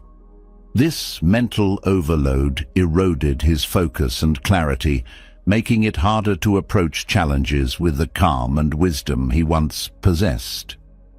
The mind, like the body, requires rest to function at its best, and without it, even the simplest decisions become daunting. Overextension also has a ripple effect on self-esteem. For someone like Tenzin, who tied his sense of worth to how much he could give, reaching his limits felt like failure. This perception deepened his sense of inadequacy, pushing him further into a cycle of overwork and self-criticism. When self-worth is linked to external validation, the constant need to prove oneself becomes a source of relentless pressure. The toll on the body, mind, and spirit is often compounded by the absence of self-care. Tenzin rarely took time for himself, believing it to be selfish. This mindset is common among those who overextend themselves. They prioritize the needs of others to the detriment of their own, not realizing that neglecting self-care ultimately diminishes their ability to help. Rest, reflection, and moments of joy are not luxuries. They are necessities that replenish the energy needed to give meaningfully. Tenzin's journey also highlights the societal pressures that contribute to overextension. In many cultures, self-sacrifice is celebrated as a virtue, while rest and boundaries are seen as weaknesses. These pressures can make it difficult to recognize when enough is enough. For Tenzin, the praise he received for his dedication only reinforced his belief that he needed to do more. This external validation became a double-edged sword, motivating him while simultaneously draining him. The long-term consequences of overextension can be devastating. Chronic stress, burnout, and a loss of connection to one's purpose are just a few of the challenges that arise. For Tenzin, the turning point came when his body could no longer keep up. A serious illness forced him to step back and confront the reality of his situation. This moment of crisis, though painful, became an opportunity for transformation. Recognizing the toll of overextension is the first step toward healing. For Tenzin, this meant acknowledging his limits and redefining his relationship with service. He began to see that helping others did not require sacrificing himself. By setting boundaries, prioritizing self-care, and reconnecting with his spiritual practice, he was able to restore his sense of balance. This shift not only improved his well-being, but also deepened the quality of his compassion. Tenzin's story is a reminder that overextension is not sustainable. The desire to give is noble, but it must be guided by wisdom and self-awareness. The physical, emotional, and spiritual costs of ignoring one's limits are too great to ignore. By embracing balance, it is possible to serve others without losing oneself in the process. Healing from overextension requires more than rest. It involves a fundamental shift in mindset. For Tenzin, this meant letting go of the belief that his worth was tied to how much he could do for others. He learned to value himself not for his actions, but for his being. This change allowed him to give from a place of abundance rather than depletion, transforming his approach to service. The lessons from Tenzin's journey are universal. They remind us that the most effective way to help others is to first take care of ourselves.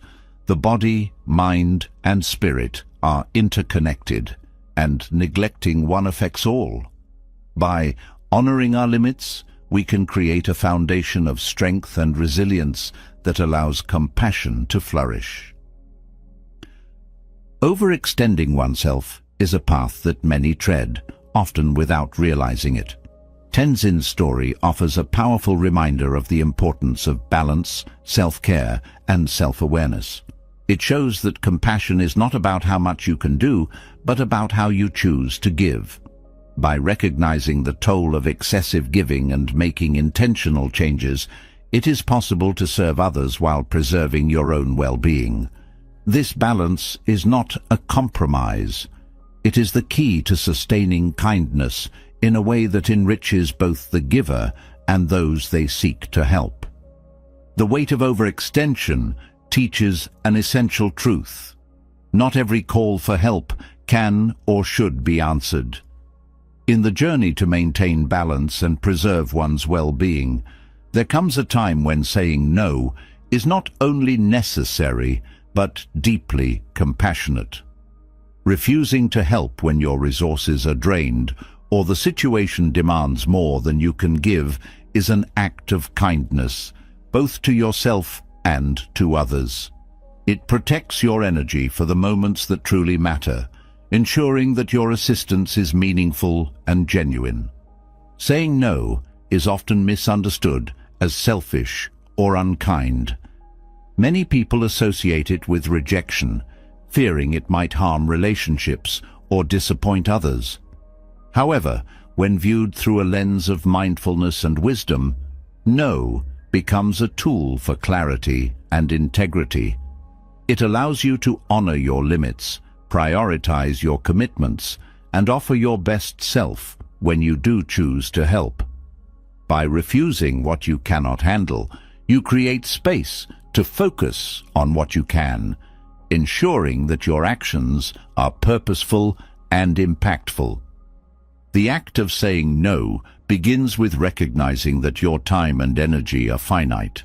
Every yes carries a cost, whether it's time away from loved ones, diminished focus on personal goals, or a toll on your physical and mental health. Without boundaries, Even the most well-meaning person can become overwhelmed, unable to provide the quality of care or attention that others deserve. By acknowledging your limitations, you take the first step toward making choices that align with your values and capacity. Refusing to help at certain times also respects the autonomy and growth of others. Constantly stepping in to solve problems or meet needs can create a dependency that hinders the development of resilience and self-reliance in those you aim to support. By saying no, you give others the opportunity to explore their own strength, creativity, and problem-solving abilities. This is not abandonment. It is empowerment, a way of fostering independence while preserving your own energy for situations where your help is truly needed. Saying no can also prevent resentment. When you agree to something out of obligation rather than genuine willingness, it's easy for frustration to build over time. This frustration, though often unspoken, can strain relationships and diminish the joy of giving. A thoughtful no, delivered with kindness and honesty, can prevent such tension, maintaining the integrity of your connections and ensuring that when you do say yes, it comes from a place of sincerity. The wisdom of no is deeply connected to the practice of self-care. Refusing to take on more than you can handle is an act of self-respect that allows you to replenish your inner resources. This self-care is not indulgent, it is essential. Without it, your ability to serve others diminishes, as does your capacity to navigate life's challenges with clarity and resilience. Saying no creates the space you need to rest, reflect, and renew, enabling you to return to your commitments with a sense of purpose and vitality. Mindfulness plays a key role in discerning when to say no. By staying present and attuned to your feelings and energy levels, you can recognize when a request aligns with your abilities and when it does not. This awareness allows you to make decisions that honor both yourself and the person making the request. A mindful no is not reactive or defensive. It is calm, clear, and compassionate, acknowledging the other person's needs while remaining true to your own. The courage to say no often comes from understanding that you cannot control how others perceive your choices. It is natural to worry about disappointing people or being misunderstood, but this fear should not dictate your actions. Your responsibility is to act with integrity, not to manage others' reactions. Over time, those who value and respect you will come to appreciate your honesty and the care you take in preserving your well-being. Saying no can also serve as a model for others. When you set boundaries and prioritize self-care, you inspire those around you to do the same. This ripple effect creates a culture of mutual respect and understanding where everyone feels empowered to honor their limits without guilt or shame. In this way, the wisdom of no extends beyond the individual, fostering healthier relationships and communities. The practice of saying no requires self-compassion. It is easy to second-guess your decisions or feel guilty for not meeting every request. However, self-compassion reminds you that you are human, with limits and needs that deserve attention. Treating yourself with the same kindness and understanding that you offer to others reinforces the importance of balance and helps you navigate the complexities of setting boundaries. There's a profound simplicity in the act of saying no. It is a way of aligning your actions with your values, ensuring that your time and energy are spent on what truly matters. This clarity not only benefits you but also enhances the quality of your contributions. When you say yes after thoughtfully considering your capacity, your commitment carries greater weight and authenticity, making your support more meaningful. Saying no can be an act of love. It protects you from burnout and resentment, preserving your ability to give freely and joyfully. It also respects the autonomy of others, allowing them to face their challenges and grow in the process. This balance creates a dynamic where kindness is shared rather than shouldered, enriching both the giver and the recipient.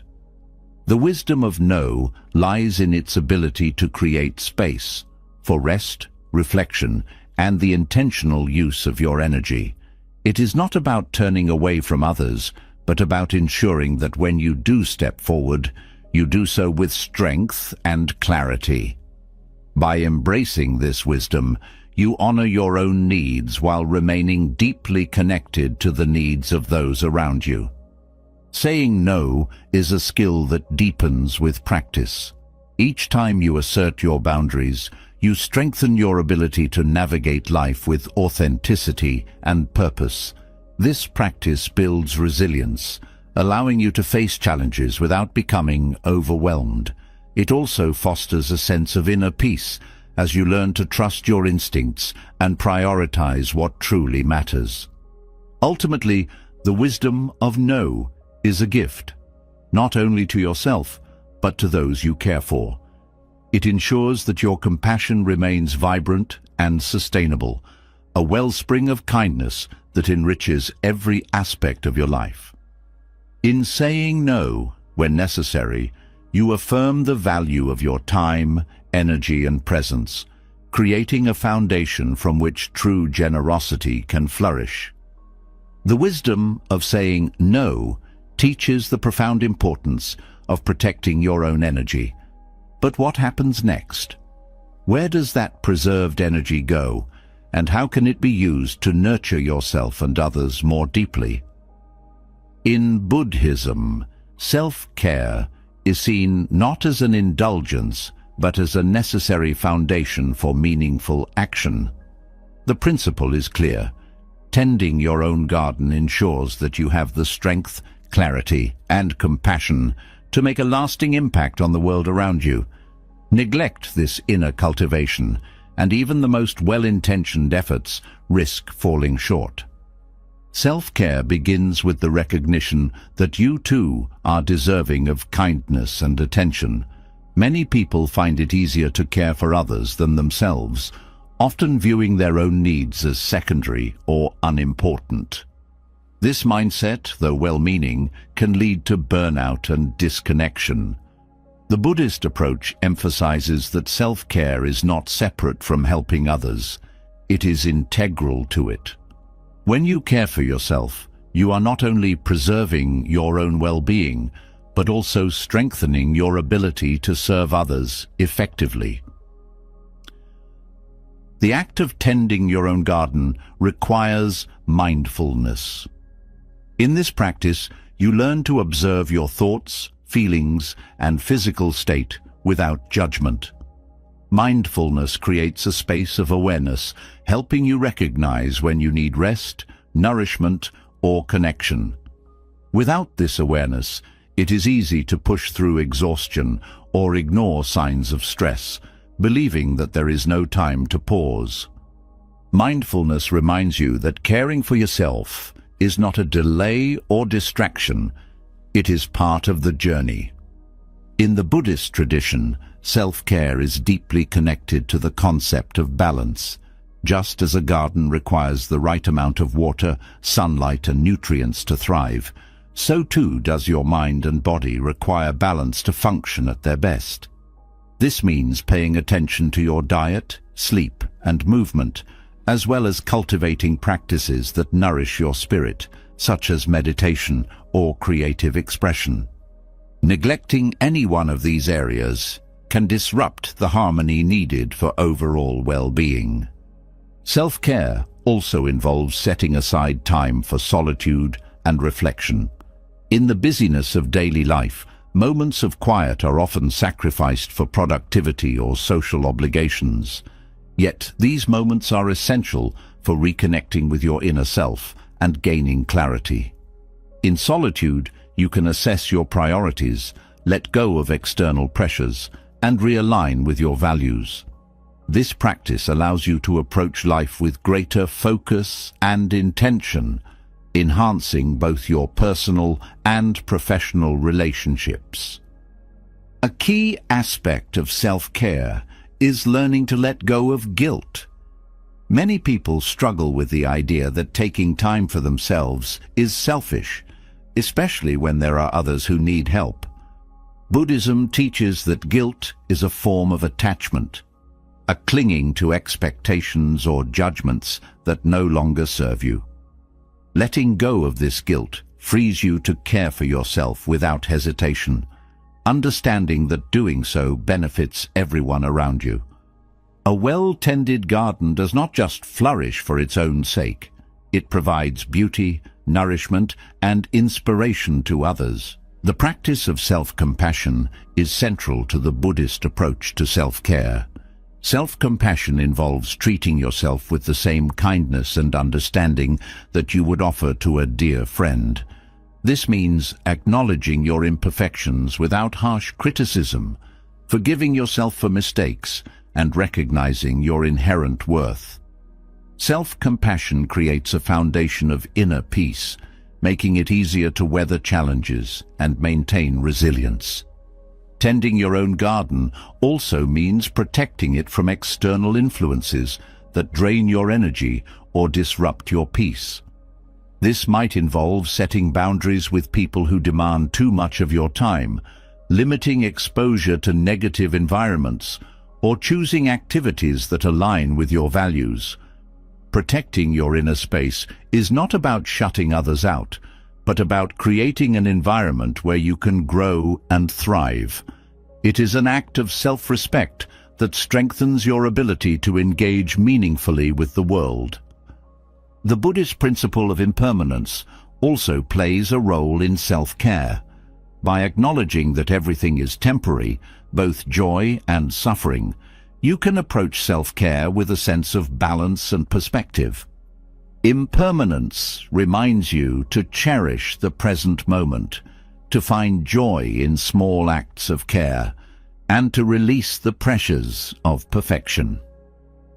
It encourages you to focus on the process rather than the outcome, trusting that consistent effort will yield growth over time. Self-care is not a one-size-fits-all practice. Just as every garden has unique needs, so too does every individual require a personalized approach to well-being. For some, self-care might involve physical activity or creative expression. For others, it could mean connecting with nature, spending time with loved ones, or pursuing a passion. The key is to explore what truly nourishes you and to make it a regular part of your life. This exploration is an act of self-discovery, revealing insights about your preferences, strengths, and desires. Another important aspect of self-care is gratitude. By focusing on what you have rather than what you lack, gratitude shifts your perspective and fosters a sense of abundance. It helps you appreciate the small joys in life, from a moment of quiet to a kind word from a friend. Gratitude nurtures the spirit, creating a foundation of contentment that supports resilience and growth. Community can also play a vital role in self-care. While solitude is essential for reflection, connection with others provides support and encouragement. In Buddhism, the concept of Sangha, or spiritual community, highlights the importance of surrounding yourself with people who uplift and inspire you. A supportive community acts as a mirror, reflecting your strengths and reminding you of your worth.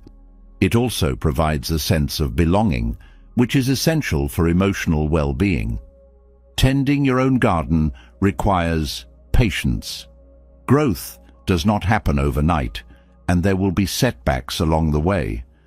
Just as a gardener must weed, water, and prune consistently, self-care requires ongoing effort and attention. This patience cultivates a sense of resilience, allowing you to face challenges with grace and determination. It reminds you that progress is not always linear, but that each step contributes to your overall well-being. The benefits of self-care extend far beyond the individual. When you tend your own garden, you create a ripple effect that touches everyone around you. Your energy, clarity, and compassion become a source of inspiration and support for others. By modeling self-care, you encourage those in your life to prioritize their well-being, fostering a culture of mutual respect and care. Self-care is an act of empowerment. It reminds you that you have the ability to shape your own well-being, to create a life that aligns with your values and aspirations. This empowerment fosters a sense of agency, helping you navigate life's challenges with confidence and purpose. It is a reminder that while you cannot control everything, you can choose how to respond and where to direct your energy. The Buddhist approach to self-care is not about withdrawing from the world, but about engaging with it more fully. By tending your own garden, you create the foundation for meaningful action, ensuring that your efforts to help others come from a place of strength and authenticity. This balance allows you to serve with joy rather than obligation, to give without depleting yourself, and to make a lasting impact on the lives you touch. In tending your own garden, you cultivate not only your own well-being, but also a sense of harmony and connection with the world around you. It is a practice of love and respect, one that honors your needs while enriching your ability to care for others. This is not selfishness, it is wisdom, a recognition that true compassion begins within. By embracing this practice, you create a life that is vibrant, balanced, and deeply fulfilling. A testament to the power of self-care in all its forms. Caring for yourself is not an isolated act. It extends beyond your own well-being, creating a quiet yet powerful ripple that influences the lives of others. The balance you cultivate within yourself has the potential to inspire, to teach, and to lead by example. This is not about overtly instructing others, but about embodying a life of harmony and showing how self-care transforms not only your actions, but your relationships. The ripple effect of balance is one of the most profound gifts you can give to the world. When you prioritize self-care, you send an unspoken message to those around you. Your well-being matters. This is not just a declaration of your worth, but an invitation for others to view their own needs in the same light. In a culture that often glorifies sacrifice and overwork, the act of taking care of yourself can feel revolutionary. It challenges the norm and encourages others to rethink the way they live, work, and relate to their own boundaries. Balance begins with small, deliberate actions, taking time to rest when needed, saying no to overcommitments, and seeking joy in the present moment. These choices, though personal, are observed by those closest to you. Family, friends, colleagues, and even casual acquaintances notice the calm confidence that comes from prioritizing your own well-being. This observation plants seeds of curiosity and reflection, encouraging them to consider whether they, too, could benefit from a similar approach. Leading by example is a powerful form of influence. When others see you setting boundaries with grace, they begin to understand that saying no is not a rejection, but a way of preserving energy for what truly matters. Your ability to maintain balance demonstrates that self-care and compassion are not opposing forces, but complementary ones. This insight can be transformative, especially for those who struggle with the idea that their worth is tied to how much they give to others. The ripple effect of balance extends to relationships. When you care for yourself, you bring your best self to your interactions with others. Your patience increases, your communication improves, and your presence becomes more meaningful. These changes strengthen connections, creating an environment where mutual respect and understanding flourish. By valuing your own needs, you encourage those around you to do the same, fostering relationships built on equality and reciprocity. One of the most profound impacts of prioritizing self-care is the way it reshapes the dynamics within families. Parents who practice self-care model healthy behaviors for their children, teaching them the importance of balance from an early age. Children who grow up seeing their caregivers honor their own needs are more likely to develop self-respect and emotional intelligence. This legacy of balance becomes a foundation that supports their growth and resilience throughout life. In friendships and partnerships, the ripple effect of balance creates space for open communication and mutual support. When you express your boundaries and take time for self-renewal, you encourage others to do the same. This mutual respect enhances the quality of your relationships, as both parties feel seen, heard, and valued. It shifts the focus from constant giving to shared growth, creating a dynamic where everyone thrives. The workplace, too, benefits from the ripple effect of balance. Colleagues who witness you prioritizing self-care may feel empowered to set their own boundaries, leading to a healthier and more productive environment. By demonstrating that it is possible to excel without overextending yourself, you challenge the culture of burnout and encourage a more sustainable approach to work. This shift not only improves individual well-being, but also enhances teamwork and collaboration. The impact of self-care extends beyond personal connections to the broader community.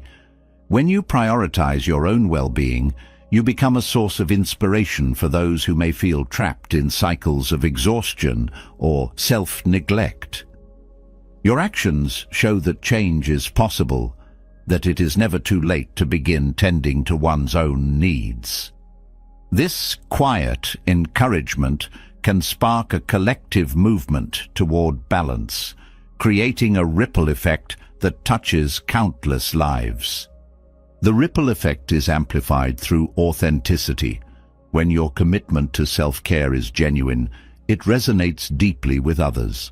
This authenticity is not about perfection, but about showing that balance is a continuous journey, one that requires effort, reflection, and resilience. By sharing your experiences, the challenges, the lessons, and the victories, you offer others a roadmap for their own path to well-being. Prioritizing self-care also fosters empathy and compassion. When you take the time to care for yourself, you develop a deeper understanding of the importance of rest, renewal, and self-respect. This understanding extends to others, enhancing your ability to support them in their own journeys. The ripple effect of balance, then, is not only about inspiring others, but also about creating a culture of care and connection. The Buddhist principle of interdependence underscores the importance of the ripple effect. It reminds us that our actions, no matter how small, influence the world around us. By cultivating balance within yourself, you contribute to the well-being of the larger whole. This interconnectedness creates a sense of shared responsibility, encouraging everyone to care for themselves and each other in meaningful ways. The ripple effect is not limited to those who know you personally. Acts of self-care, though seemingly private, can inspire change on a broader scale. Whether through conversations, social media, or community involvement, your commitment to balance can reach people you may never meet, planting seeds of reflection and growth in unexpected places. Skeptics may question the impact of individual self-care on systemic issues, but the ripple effect of balance demonstrates that personal actions can lead to collective change. By modeling a life of harmony, you challenge the status quo, and create opportunities for dialogue and transformation. This is not about solving every problem, but about contributing to a shift in perspective that values well-being as a cornerstone of a thriving society. The ripple effect of balance is also deeply personal. As you prioritize self-care, you begin to notice changes within yourself, greater clarity, increased energy, and a renewed sense of purpose. These changes enhance your ability to engage with the world in meaningful ways, creating a feedback loop that reinforces the importance of balance. This self-sustaining cycle is a testament to the power of tending your own garden, not just for yourself, but for everyone you encounter. Ultimately, the ripple effect of balance is a reminder that self-care is not an isolated act, but a gift that extends far beyond yourself. By prioritizing your well-being, you inspire others to do the same, creating a world where compassion, respect, and harmony can flourish. This is not a solitary journey, but a shared endeavor, one that begins with you and radiates outward in ways that are both profound and enduring. As the ripple effect of balance inspires others, it also serves as a protective measure against one of the greatest risks of compassion, losing yourself in the process of helping others. There is an undeniable beauty in acts of kindness, but when those acts come at the expense of your identity, passions, and well-being, the price becomes too high. Tenzin's journey offers a vivid example of how selflessness, when unchecked, can blur the boundaries of the self, leading to exhaustion and a loss of purpose. The key lies in understanding how to give without losing who you are. Dedicating yourself to others is often seen as noble, and while it can be, there is a subtle danger in letting your role as a helper consume your sense of self. For Tenzin, the more he immersed himself in the needs of others, the more he neglected his own desires and identity. He began to see himself solely as a servant to those around him, forgetting the unique qualities and passions that had once brought him joy.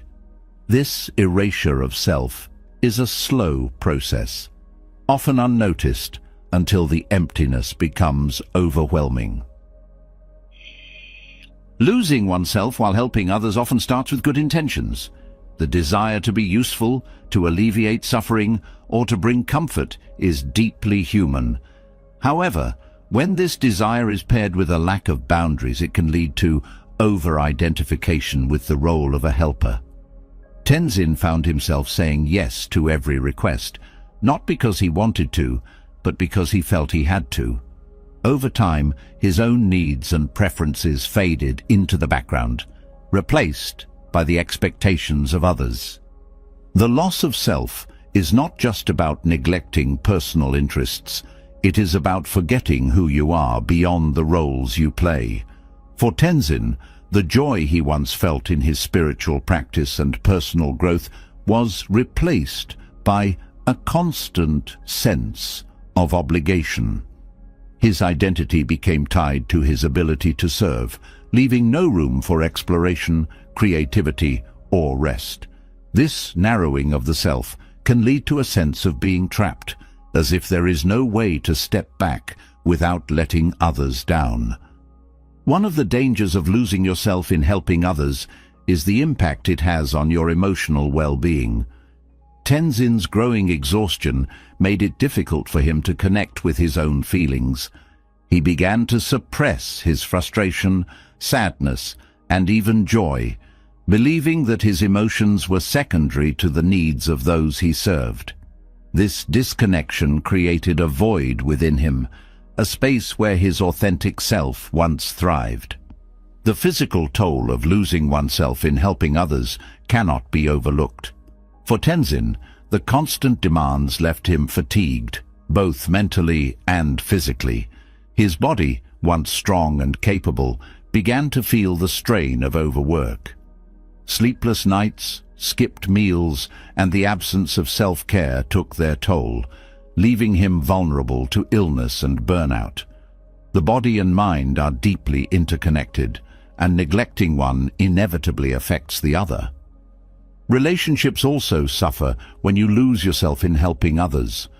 Tenzin's interactions with his fellow monks became strained as he struggled to balance their needs with his own.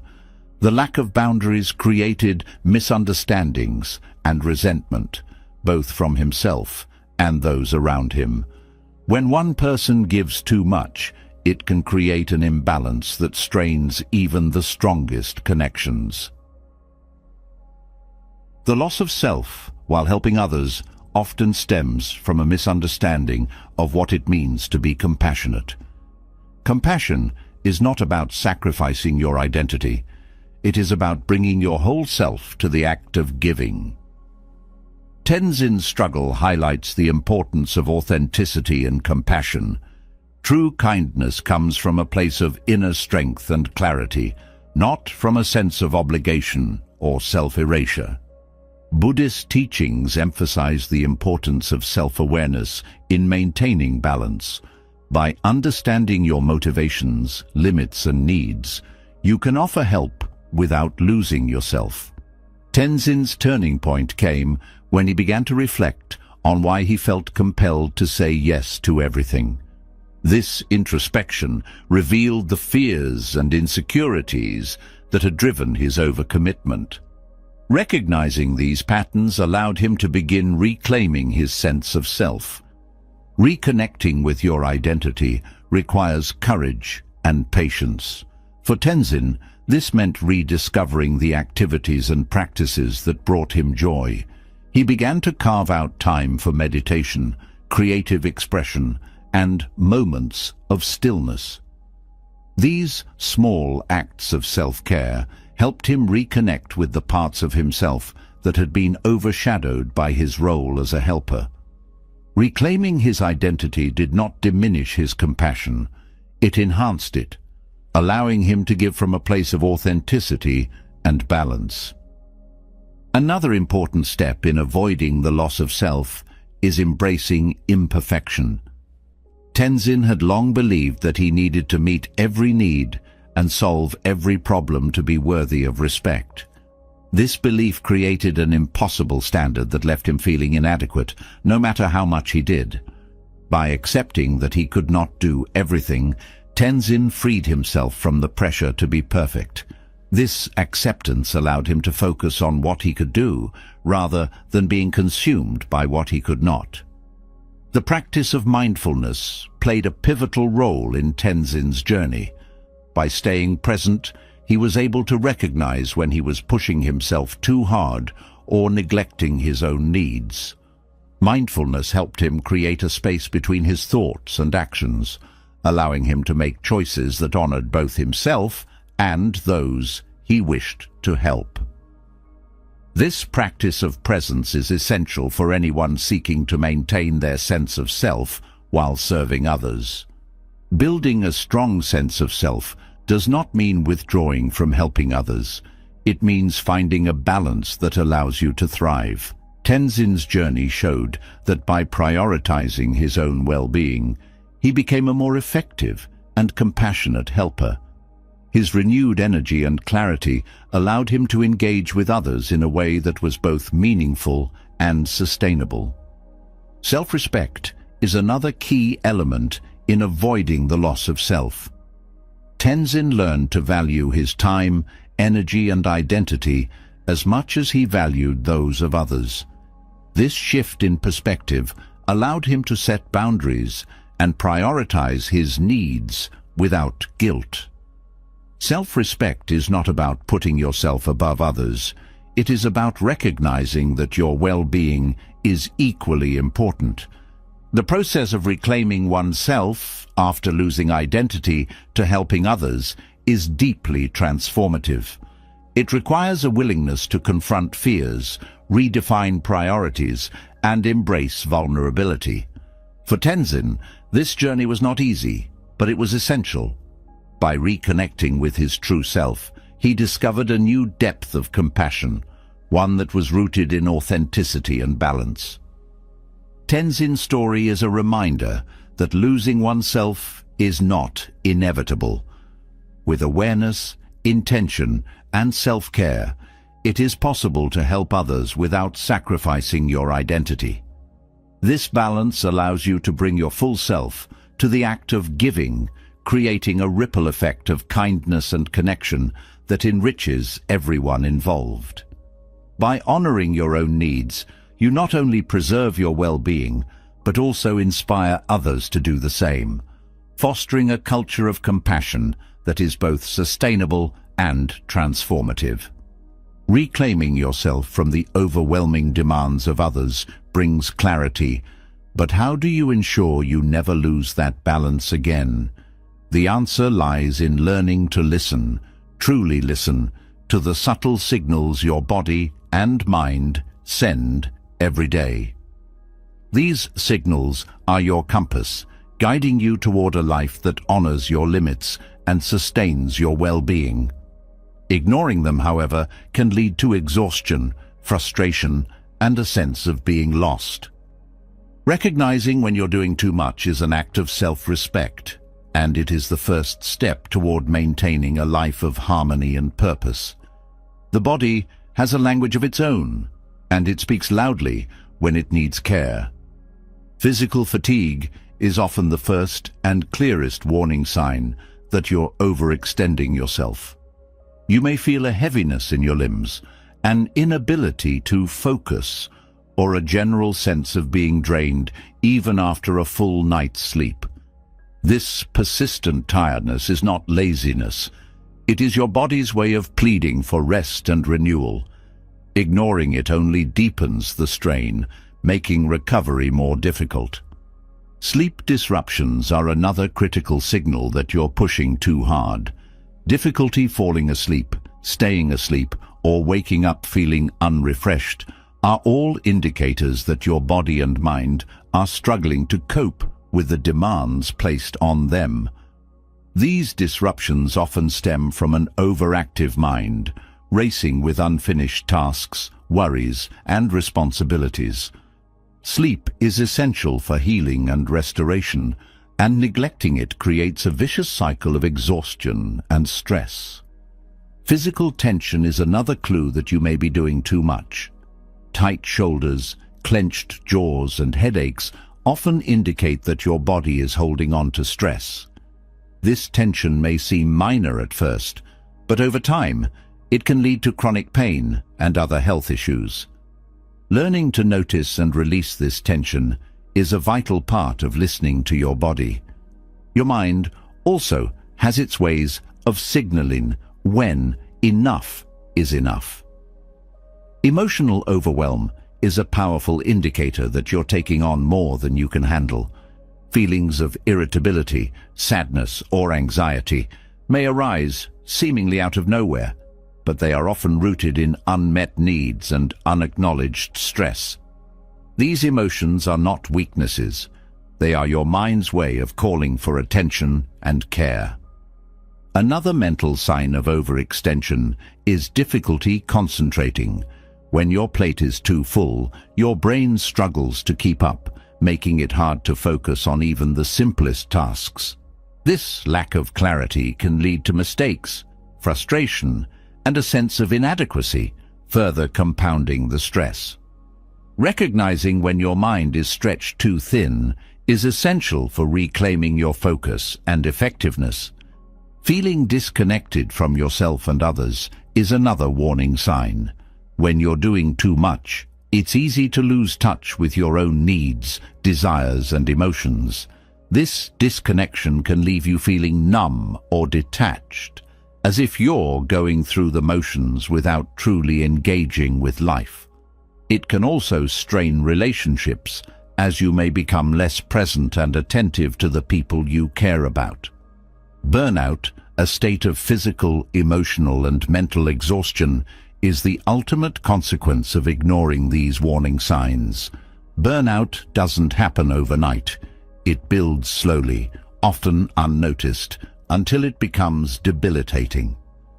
Recognizing the early signs of burnout, such as chronic fatigue, cynicism, and a sense of hopelessness, is critical for preventing it from taking hold.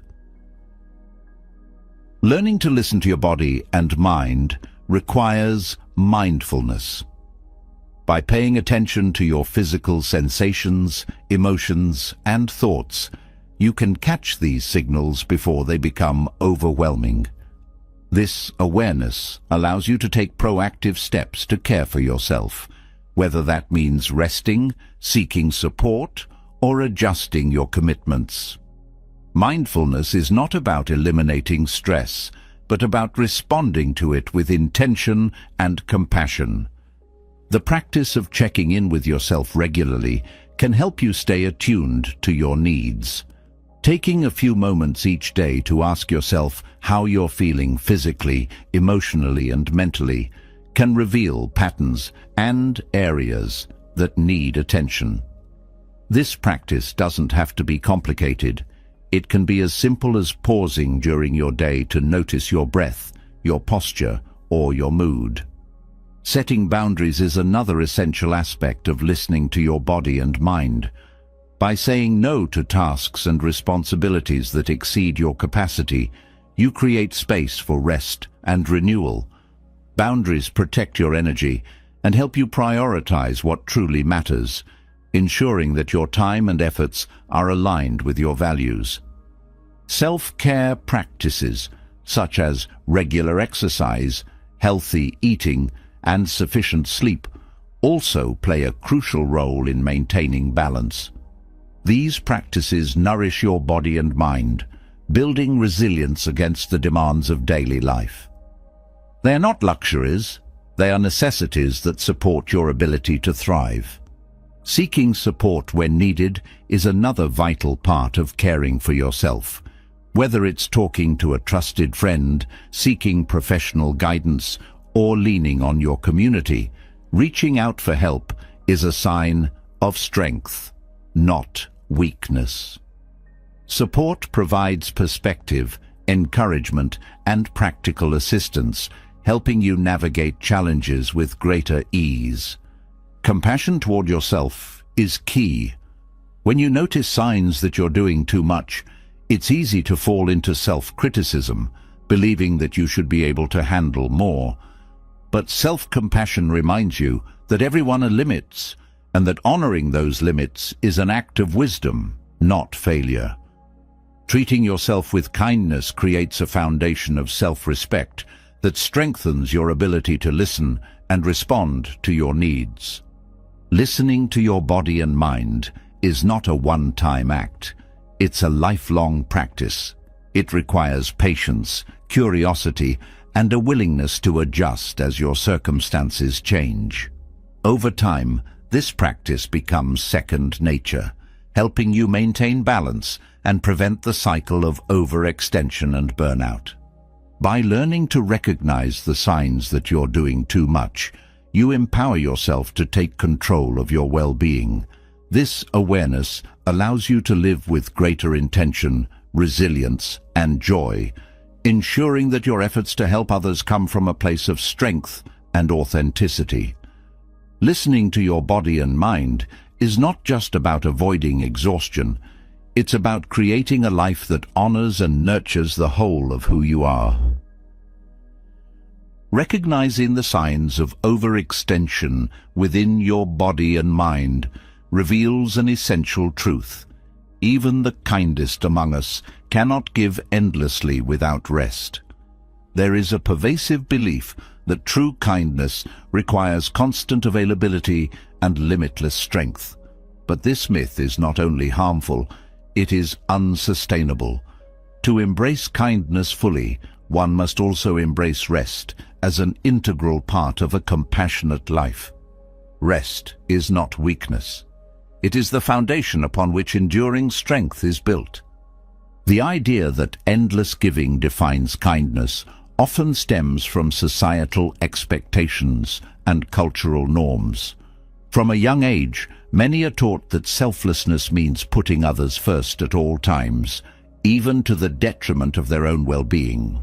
This belief can become so deeply ingrained that the need for rest feels like failure or selfishness. Yet, this perception overlooks a simple fact. A person who is drained, fatigued, or unwell cannot provide the depth of care or connection that true kindness requires.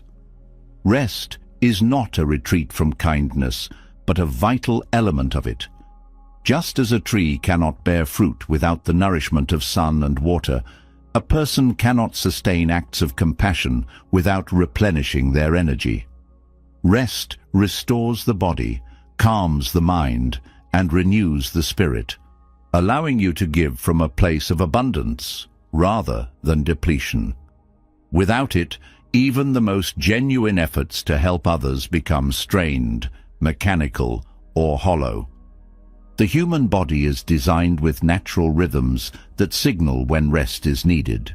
These rhythms, often referred to as the circadian cycle, govern sleep, energy levels, and overall functioning. Ignoring these cues disrupts the body's balance, leading to fatigue, illness, and diminished mental clarity. Rest is not merely a luxury, it is a biological necessity that supports every aspect of well-being. The mind, too, requires rest to function at its best. Constant activity and mental engagement can lead to burnout, a state of emotional and cognitive exhaustion that makes it difficult to think clearly, make decisions, or engage meaningfully with others. Rest provides the space for reflection and renewal, fostering creativity, problem-solving, and emotional resilience. Without it, the mind becomes overwhelmed, unable to process or prioritize effectively. Rest is also essential for maintaining emotional balance. When you are well rested, you are better equipped to manage stress, navigate challenges, and respond to others with patience and empathy.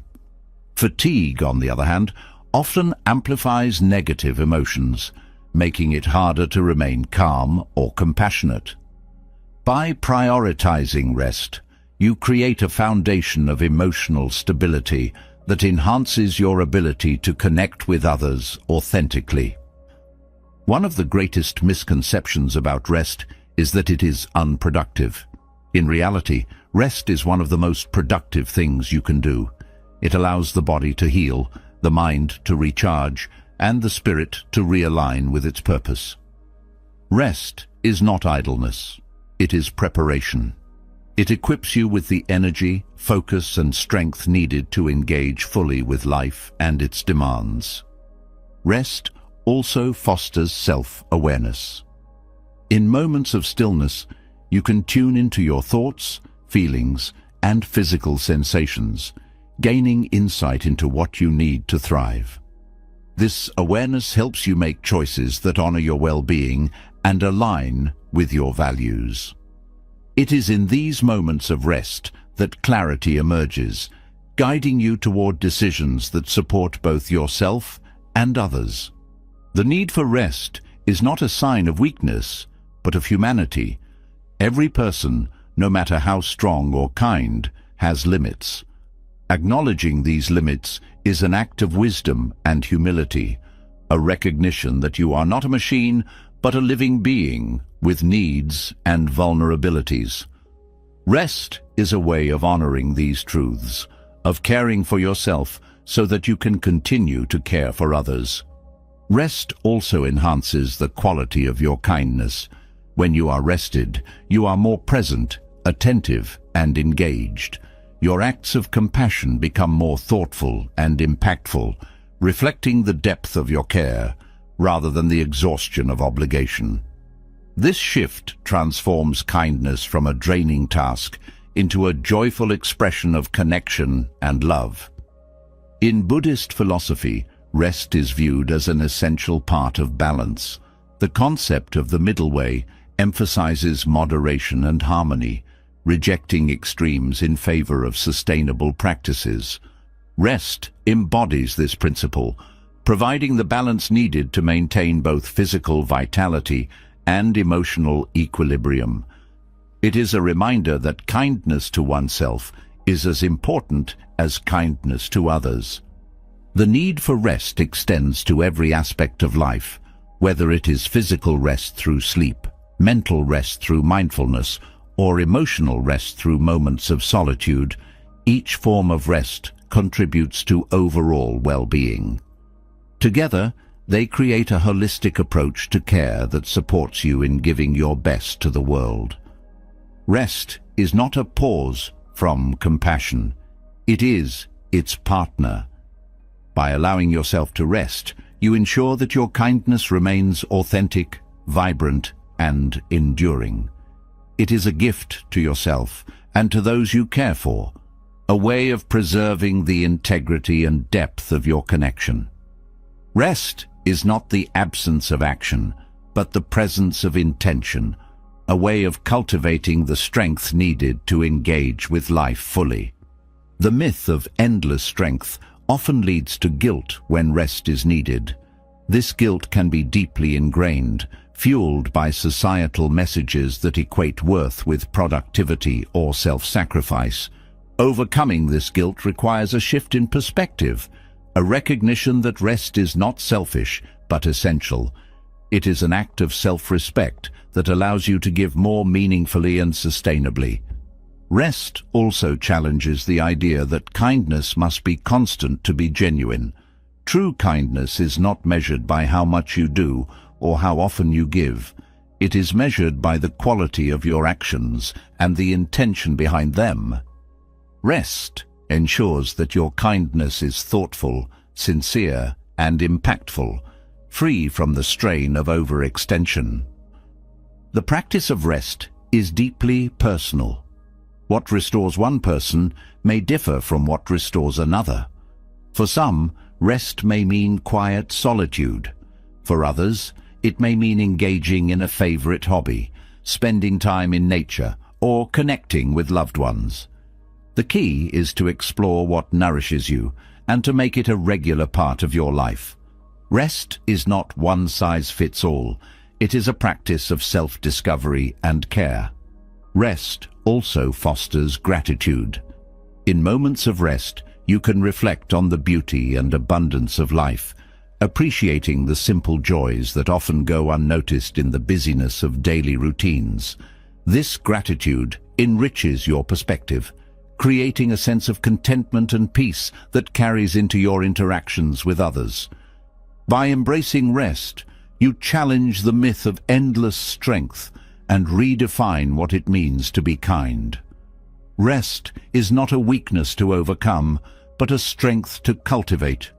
It is a way of honoring your humanity, preserving your energy, and ensuring that your acts of compassion are rooted in authenticity and balance. Rest is the foundation upon which true kindness is built. It sustains your ability to give, strengthens your resilience, and enriches your connection to yourself and others. By prioritizing rest, you break free from the myth of endless strength and embrace the profound truth that even the kindest among us need to pause, to breathe, and to renew. Rest is not the end of kindness. It is its beginning.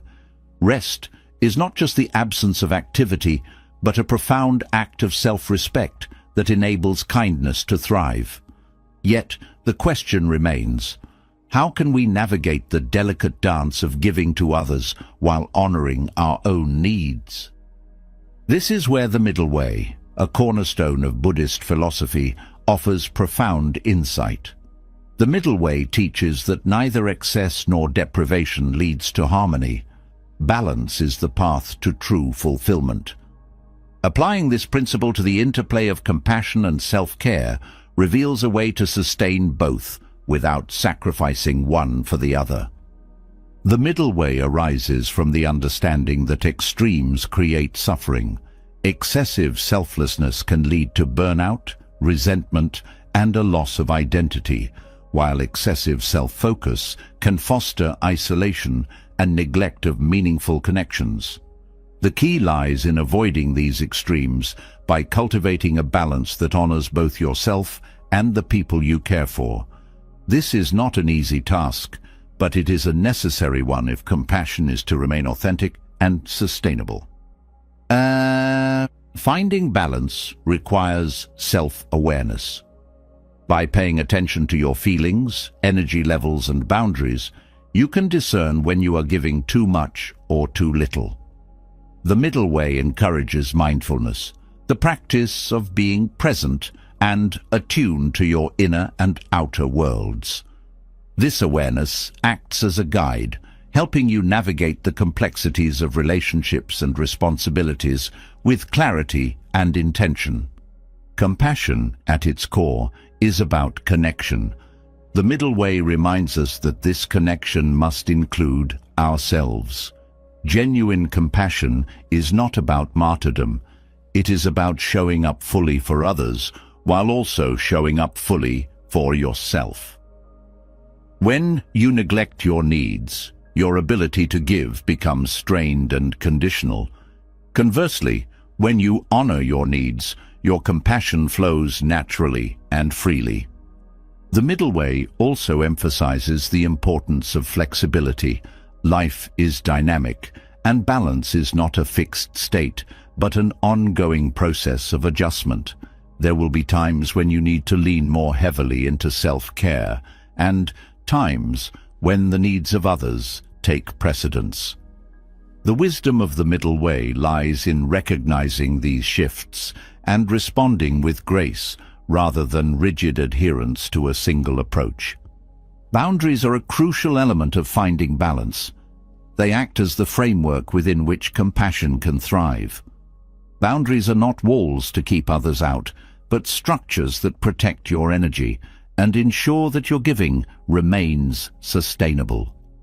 Setting boundaries requires courage and clarity, as well as the understanding that saying no to some things is a way of saying yes to what truly matters. The middle way also teaches that balance is deeply personal. What works for one person may not work for another. Your path to balance will depend on your unique circumstances, values, and capacities. This individuality is not a limitation, but a strength, allowing you to create a life that aligns with your deepest truths.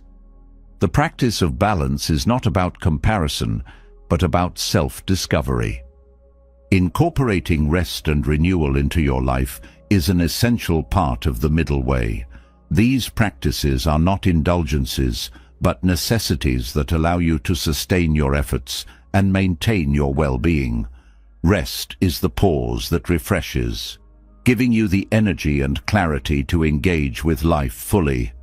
Without it, even the most well-intentioned acts of compassion can become draining and unsustainable. The middle way also calls for discernment.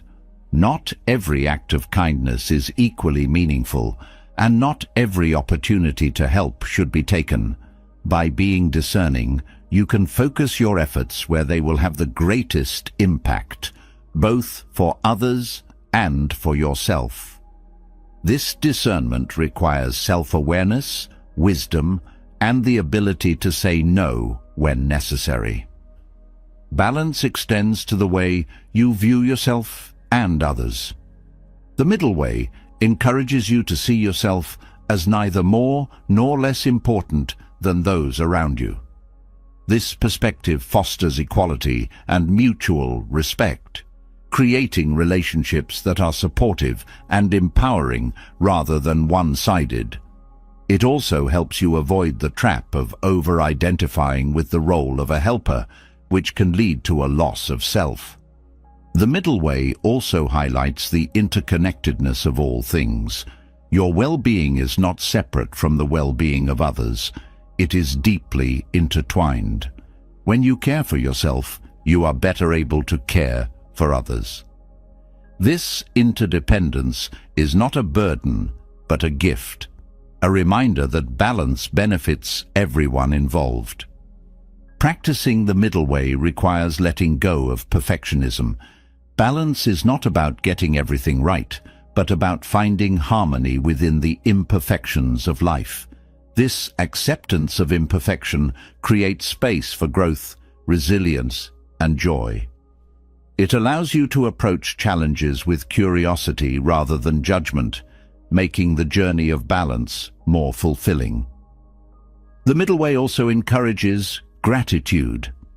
By focusing on what you have rather than what you lack, gratitude helps you find contentment and peace in the present moment.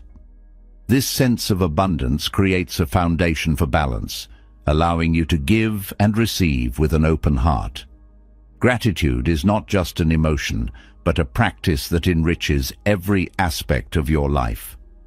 The path of the middle way is not without challenges.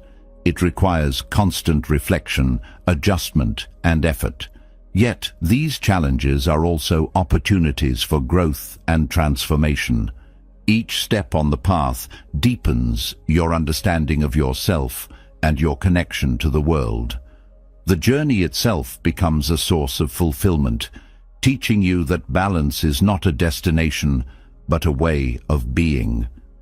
Applying the middle way to your life is an act of compassion for yourself and for those you care about.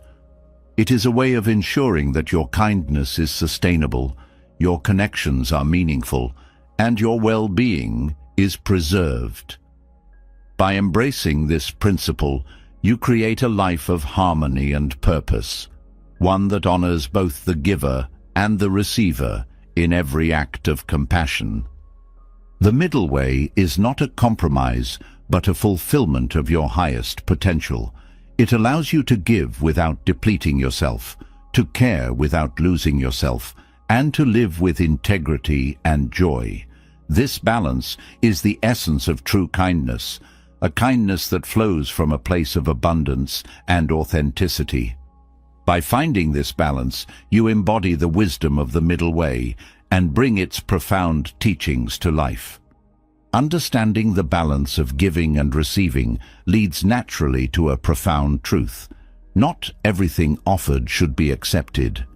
In Buddhist philosophy, certain gifts can be traps, entangling the mind, fostering attachments, or disrupting the harmony of one's life.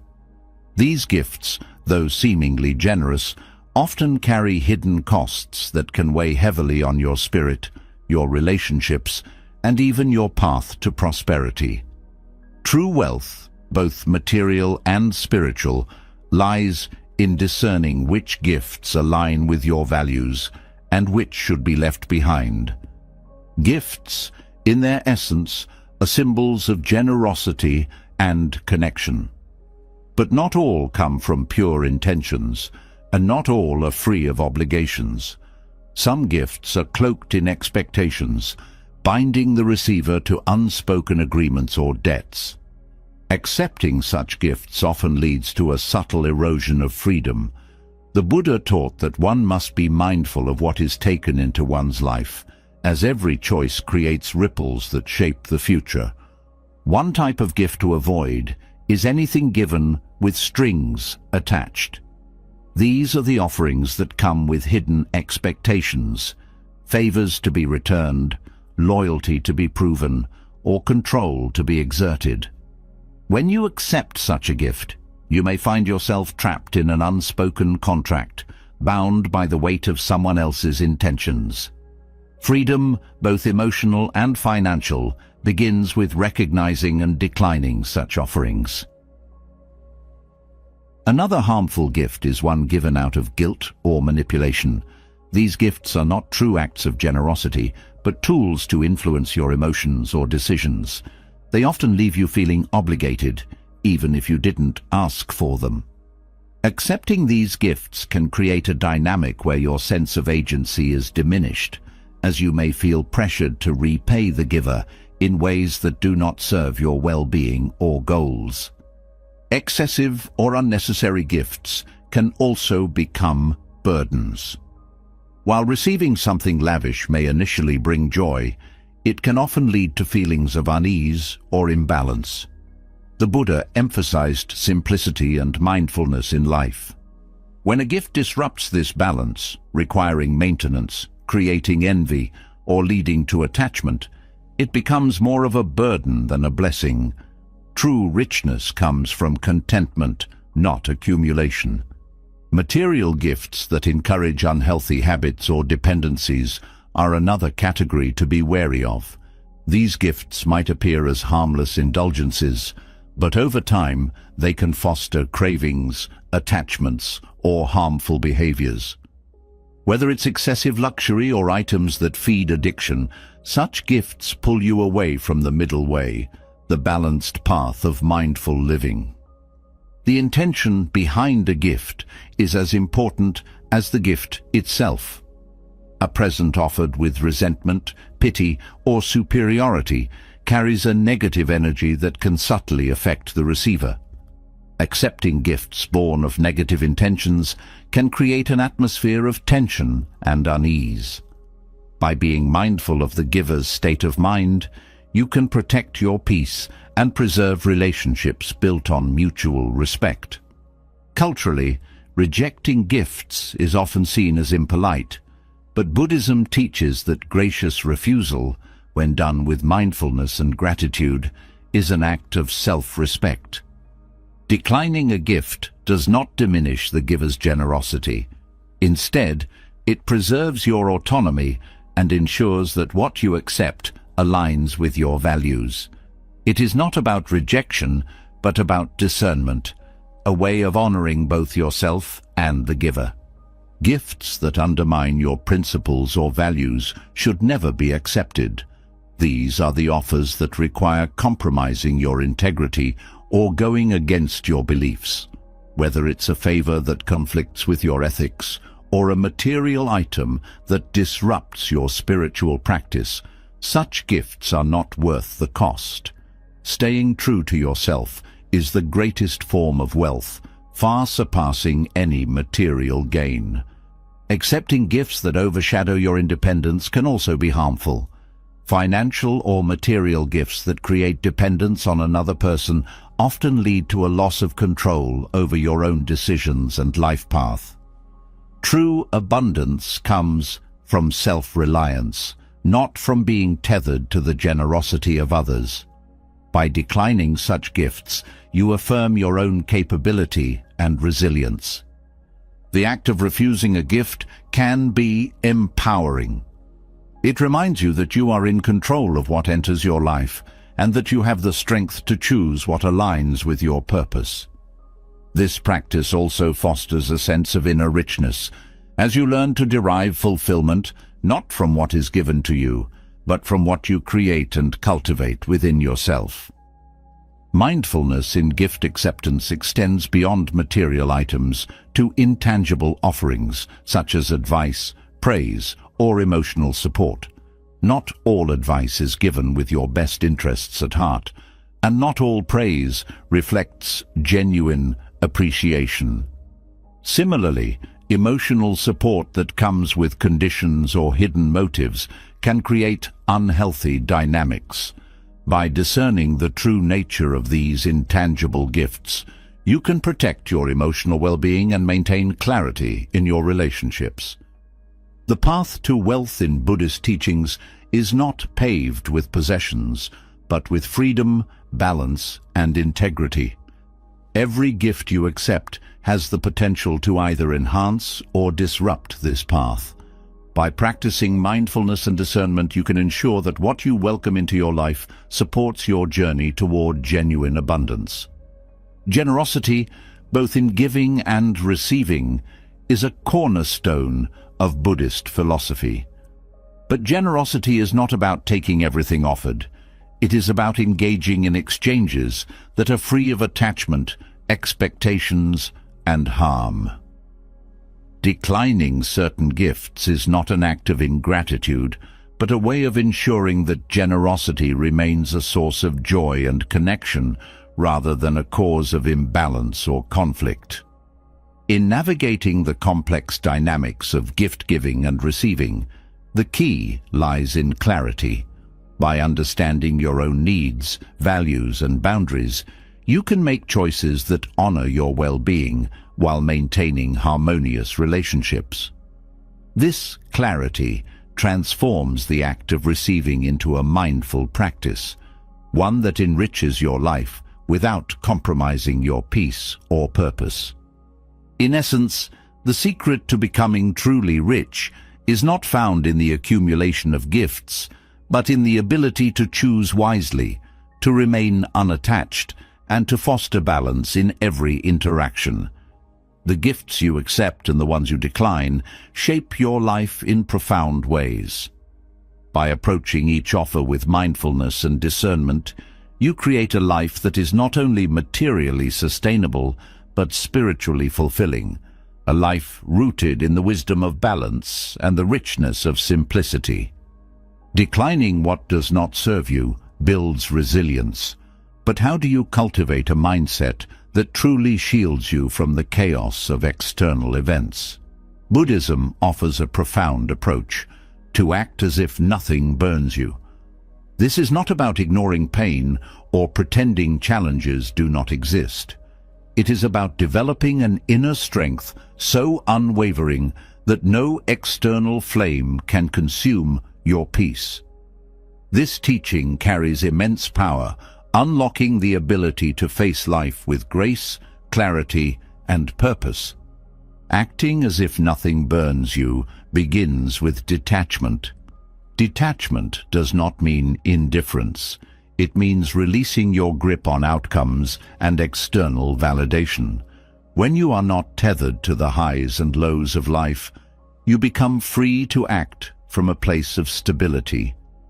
This inner freedom allows you to navigate both joy and suffering without being swept away by their intensity. Detachment is not a denial of emotions, but an acknowledgement of their impermanence, recognizing that they do not define you. Mindfulness is the foundation of this practice. By cultivating awareness of your thoughts, emotions, and physical sensations, you learn to respond rather than react. Reacting is impulsive and often driven by fear or anger, while responding is deliberate and grounded in wisdom. Mindfulness creates the space to pause, reflect, and choose your actions consciously, ensuring that no external force dictates your inner state. The power of acting as if nothing burns you lies in its ability to transform challenges into opportunities for growth. Instead of seeing obstacles as threats, you begin to view them as lessons. Each difficulty becomes a chance to deepen your resilience and strengthen your understanding of yourself. This shift in perspective empowers you to face even the most trying circumstances with courage and composure. Embracing this mindset requires trust in yourself and the process of life. Trust does not mean everything will always go as planned, but that you have the strength to handle whatever comes your way. It is a quiet confidence rooted in the understanding that you are more than your circumstances. Trusting yourself allows you to remain calm and centered, even when the world around you feels uncertain. Equanimity is a key component of this teaching. Equanimity is the ability to maintain mental and emotional balance in the face of change. It is a state of profound stability that comes from accepting life as it is, without clinging to what feels good or resisting what feels bad. This acceptance does not mean passivity. It means engaging with life fully while remaining unshaken by its fluctuations. Equanimity is the essence of acting as if nothing burns you, offering a sense of calm in the midst of life's storms. Compassion is another essential aspect of this practice. Acting as if nothing burns you does not mean distancing yourself from others or becoming cold. On the contrary, it allows you to connect with others more deeply, as your own stability creates a safe space for them to express themselves. Compassion flows naturally when you are not consumed by your own struggles, enabling you to offer support and kindness from a place of abundance. Patience is integral to developing this mindset. The ability to act as if nothing burns you does not come overnight. It is cultivated through consistent practice and effort. Patience with yourself and the process is essential, as setbacks and challenges are inevitable. Each moment of struggle is an opportunity to strengthen your resolve and reaffirm your commitment to inner peace. This teaching also emphasizes the importance of perspective.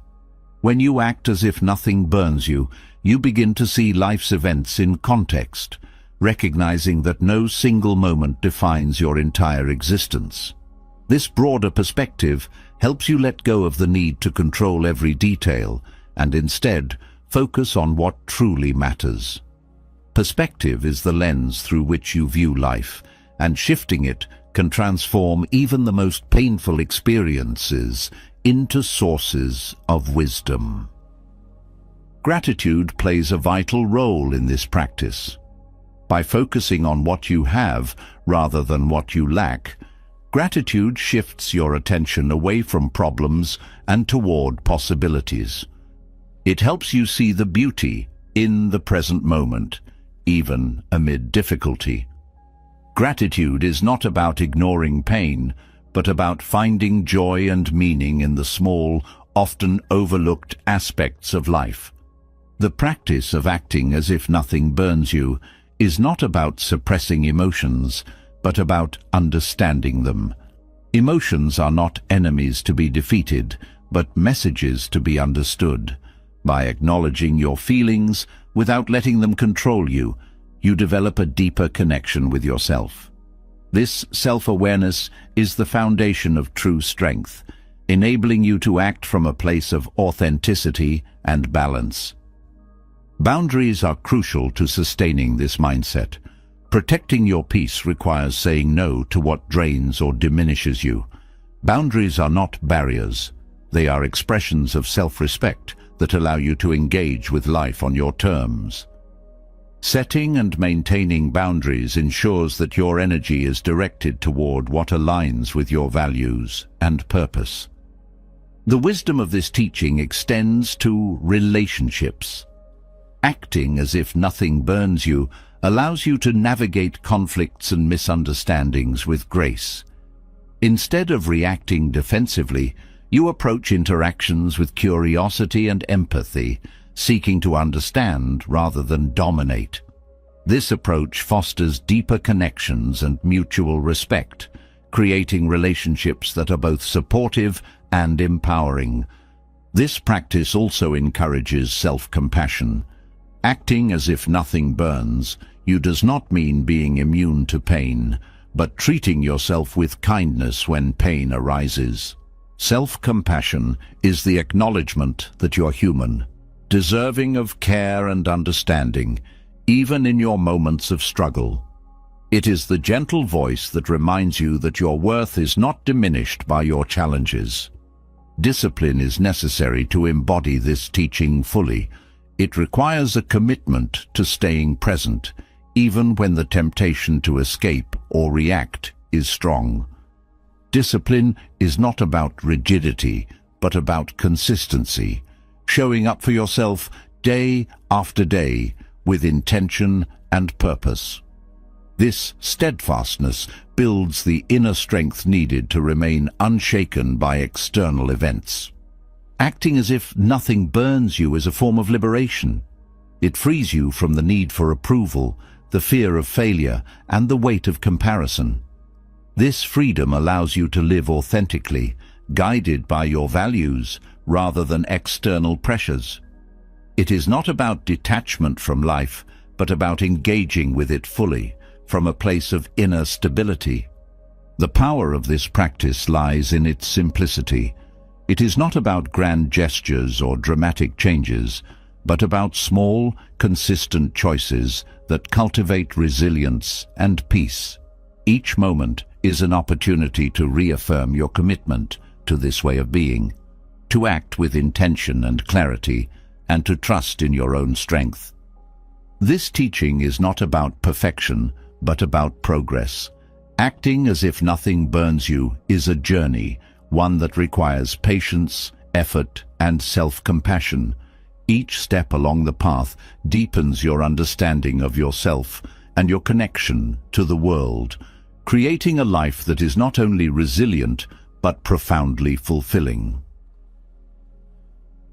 The practice of acting as if nothing burns you aligns with the profound wisdom of Buddhism, rooted in the understanding of life's impermanence and the cultivation of inner peace. To further explore this path, one must delve into the foundation of Buddhist philosophy, the Four Noble Truths. These truths do not merely provide answers, but illuminate the nature of existence and guide a way to liberation. Their simplicity conceals a depth of insight that can transform how we perceive and engage with the world. This teaching offers a roadmap to understanding suffering, its origins, and the freedom that lies beyond. The first noble truth reveals a fundamental aspect of life. Suffering exists. This truth is not a pessimistic view of existence, but an honest acknowledgement of its realities. Suffering manifests in various forms: physical pain, emotional turmoil, unfulfilled desires, and the inevitable transitions of life, such as aging and loss. Recognizing this truth is the first step toward addressing it. Avoiding or denying suffering only amplifies its effects, whereas facing it with clarity opens the door to understanding. Suffering, as described in the first noble truth, is not limited to dramatic events. It includes the subtle dissatisfaction that arises from clinging, craving, or resisting change. Even moments of happiness are tinged with the fear of their impermanence. This truth invites a shift in perspective, encouraging us to see suffering not as something to fear, but as an integral part of the human experience that can be approached with wisdom and compassion. The second noble truth identifies the origin of suffering: attachment and craving. This craving stems from a deep-seated desire for things to be other than they are. Whether it is the pursuit of pleasure, the avoidance of pain, or the clinging to identity and status, craving fuels the cycle of dissatisfaction. Understanding this truth requires introspection, as it is often difficult to recognize the ways in which our own attachments contribute to our struggles. Craving is not inherently wrong, but becomes problematic when it blinds us to the present moment and creates a sense of lack. The second noble truth invites us to examine our desires with honesty and to question whether they truly bring fulfillment. It is not about renouncing all desires, but about cultivating discernment, distinguishing between what nourishes the soul and what perpetuates suffering. The third noble truth offers hope. Suffering can end. This cessation, known as nirvana, is not an escape from life, but a liberation from the chains of craving and attachment. It is a state of profound peace and clarity, where the mind is no longer dominated by fear, anger, or longing. This truth demonstrates that freedom is not found in changing external circumstances, but in transforming our relationship with them. Achieving the cessation of suffering does not mean the absence of challenges, but the ability to face them without being overwhelmed. The third noble truth shows that by letting go of clinging, we can experience life fully, embracing both its joys and sorrows with equanimity. It is a reminder that peace is always within reach, waiting to be discovered through the practice of mindfulness and self-awareness. The fourth noble truth outlines the path to this liberation, the Noble Eightfold Path. This path is a practical guide to living with integrity, mindfulness, and wisdom. It encompasses every aspect of life, from how we think and act to how we cultivate inner peace. The path is not a rigid set of rules, but a flexible framework that adapts to the needs and circumstances of each individual. Right view, the first step on the path, encourages us to see life clearly and to understand the nature of suffering and its origins. This perspective fosters compassion as it reveals the shared struggles of all beings.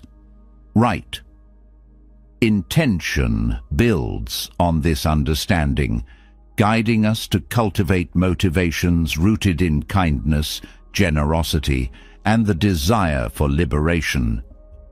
Right speech emphasizes the power of words to heal or harm. It invites mindfulness in communication, encouraging honesty, kindness, and restraint. By practicing right speech, we create connections based on respect and understanding, reducing conflict and fostering harmony. Right action focuses on ethical conduct, encouraging us to live in ways that do not cause harm to ourselves or others. This step involves acts of generosity, compassion, and integrity, aligning our actions with our values. Right livelihood extends this principle to our professional lives, urging us to choose work that supports rather than undermines well-being. Right effort is about cultivating positive states of mind and letting go of negativity. It requires discipline and perseverance, as well as the ability to recognize and redirect unwholesome thoughts. This effort is not about forcing change, but about nurturing growth with patience and care. Right. Mindfulness emphasizes the importance of presence and awareness. By paying attention to the present moment without judgment, we can observe our thoughts, emotions, and sensations with clarity. This practice helps us develop a deeper understanding of ourselves and the world around us, breaking free from habitual patterns of reactivity. Right. Concentration, the final step, involves focusing the mind to achieve clarity and inner stillness. Through meditation and other contemplative practices, we can cultivate a state of deep calm and insight, allowing us to engage with life from a place of strength and serenity. The Four Noble Truths are not abstract concepts, but practical teachings that can be applied to every aspect of life. They invite us to live with awareness, to question our assumptions, and to embrace the journey of self-discovery. By integrating these truths into our daily lives, we can find freedom not only from suffering, but also from the illusions that perpetuate it. This teaching is a reminder that liberation is not a distant goal, but a path that unfolds in each moment. Every thought, every action, every breath is an opportunity to align with the truths of existence and to cultivate a life of peace, wisdom, and compassion.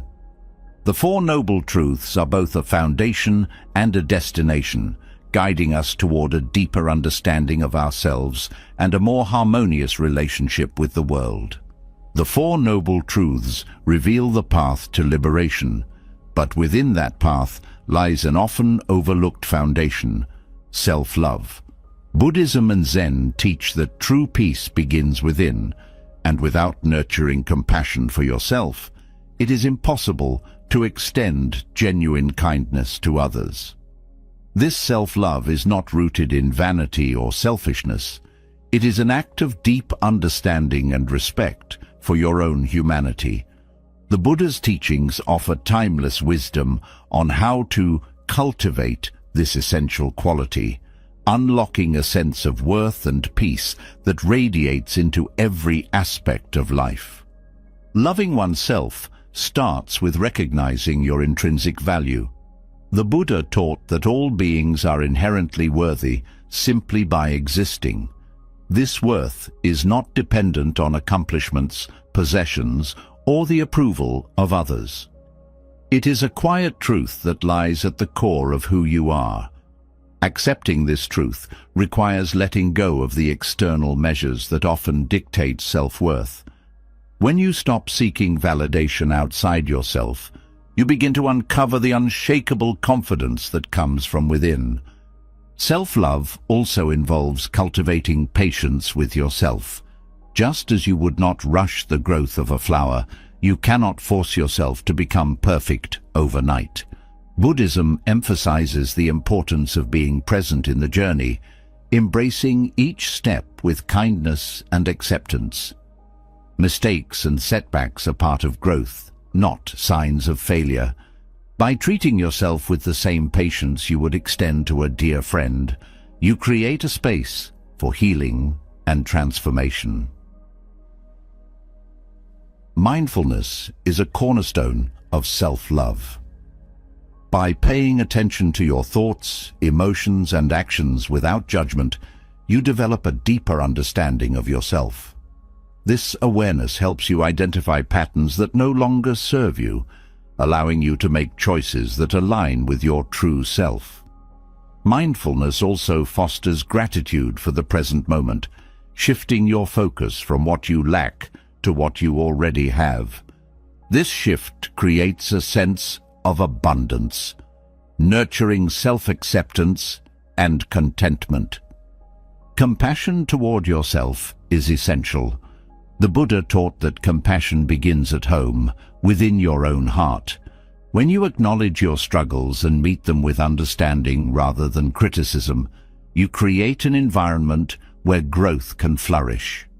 Self-compassion is not about excusing harmful behavior, but about recognizing that you are human, capable of both brilliance and imperfection. This recognition allows you to approach yourself with gentleness and care rather than harsh judgment. Letting go of self-criticism is another vital aspect of self-love. Negative self-talk often stems from internalized expectations and fears. The Buddha's teachings encourage questioning these thoughts, examining their origins, and whether they truly serve your well-being. By replacing self-criticism with self-encouragement, you shift your inner dialogue from one of limitation to one of possibility. This change empowers you to take risks, explore new opportunities, and embrace your potential. Boundaries are an expression of self-respect. Loving yourself means recognizing your limits and protecting your energy.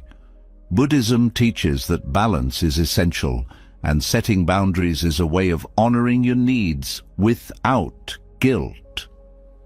By saying no to what drains you and yes to what nourishes you, you create a life that reflects your values and priorities.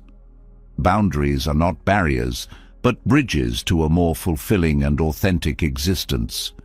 Practicing forgiveness is a profound act of self-love. The Buddha often spoke of the importance of releasing resentment, not only toward others, but also toward yourself. Holding on to past mistakes or regrets only perpetuates suffering. Forgiveness allows you to let go of the burdens that weigh you down, creating space for renewal and growth. It is a gift you give yourself, freeing you from the chains of the past and opening the door to a brighter future. Nurturing your well-being is an integral part of loving yourself. This includes caring for your body, mind, and spirit through practices that promote health and vitality. Whether it is eating nourishing foods, engaging in physical activity, or taking time for rest and relaxation, these acts of self-care signal to yourself that you are worthy of care and attention. They are not indulgences, but necessities that support your ability to thrive. Gratitude deepens self-love by fostering appreciation for who you are. By focusing on your strengths, talents, and unique qualities, you build a positive relationship with yourself. Gratitude shifts your perspective from self-criticism to self-celebration, highlighting the beauty and potential within you. This practice strengthens your confidence and encourages you to approach life with enthusiasm and optimism. Connection with others enhances self-love by reminding you that you are not alone. The Buddha's teachings emphasize the interconnectedness of all beings, highlighting the importance of community and mutual support. By surrounding yourself with people who uplift and inspire you, you create an environment that nurtures your growth and well-being. These connections provide encouragement and perspective, reinforcing your sense of worth. Reflection is a powerful tool for cultivating self-love. Taking time to pause and examine your life allows you to identify what aligns with your values and what does not. This clarity helps you make choices that honor your true self, creating a life that reflects your authenticity. Reflection also fosters gratitude for the progress you have made and the person you are becoming. Embracing self-love is not about ego or arrogance. It is about honoring the sacredness of your existence. The Buddha taught that love begins within and radiates outward, creating a ripple effect of kindness and connection.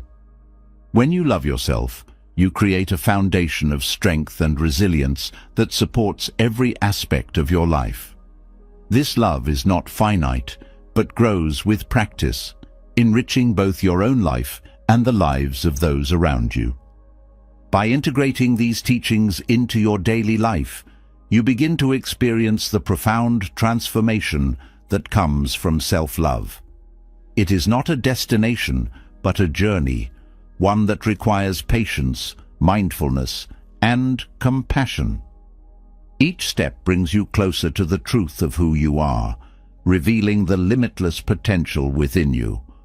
Through self-love, you discover the peace and joy that come from living in alignment with your true self, embodying the wisdom of Buddhism and Zen in every moment. The journey to self-love uncovers a profound truth. Healing begins within. As you nurture compassion for yourself, you unlock the potential to address deeper wounds, both physical and emotional. Buddhism offers ancient techniques of self-healing that are not only transformative, but timeless, rooted in the understanding that true wellness is a balance of body, mind, and spirit. These practices guide you toward a state of harmony, helping you release pain, restore energy, and reconnect with your innate resilience. Self-healing starts with the power of breath. In Buddhist practice, the breath is seen as the bridge between the body and the mind. Focusing on the rhythm of your breathing brings clarity and calm, allowing you to reconnect with the present moment. Deep, mindful breathing soothes the nervous system, reducing stress and anxiety. By observing the breath without altering it, you cultivate awareness, letting go of tension and inviting a sense of peace to flow through your body. This simple yet profound practice becomes a sanctuary you can return to in moments of chaos or pain. The act of mindful breathing also enhances physical healing by improving circulation and oxygenation. When the body receives more oxygen, its cells regenerate more efficiently, supporting the natural processes of repair and renewal. This practice is not about controlling the breath, but about honoring it as a source of life and vitality.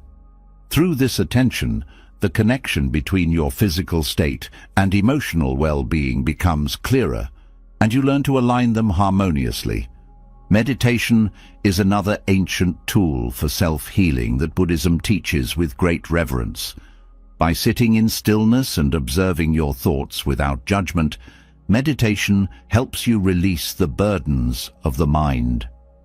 Pain, whether physical or emotional, is often amplified by resistance and fear.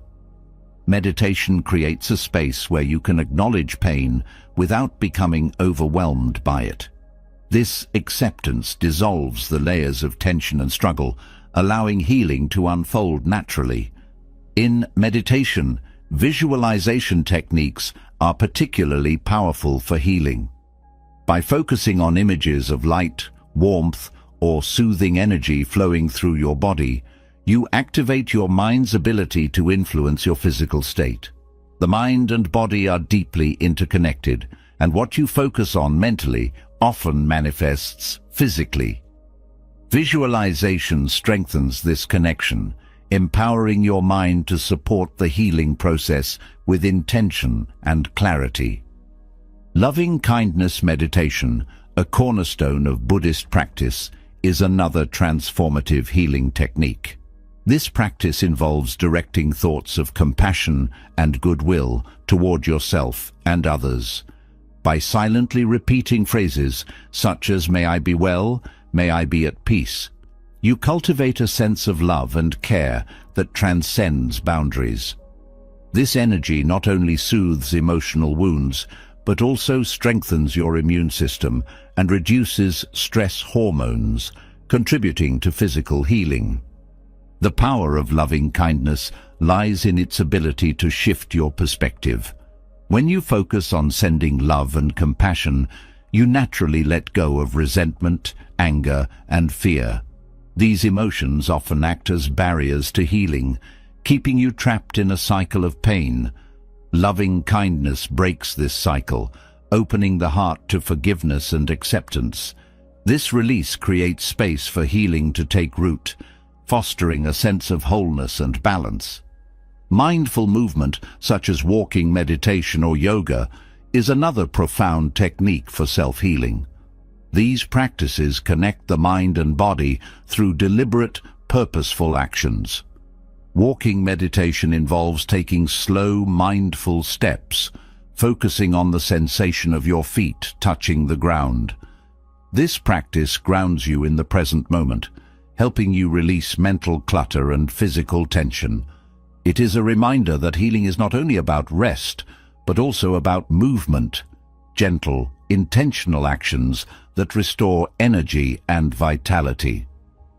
Yoga, as integrated into Buddhist traditions, emphasizes harmony between breath and motion.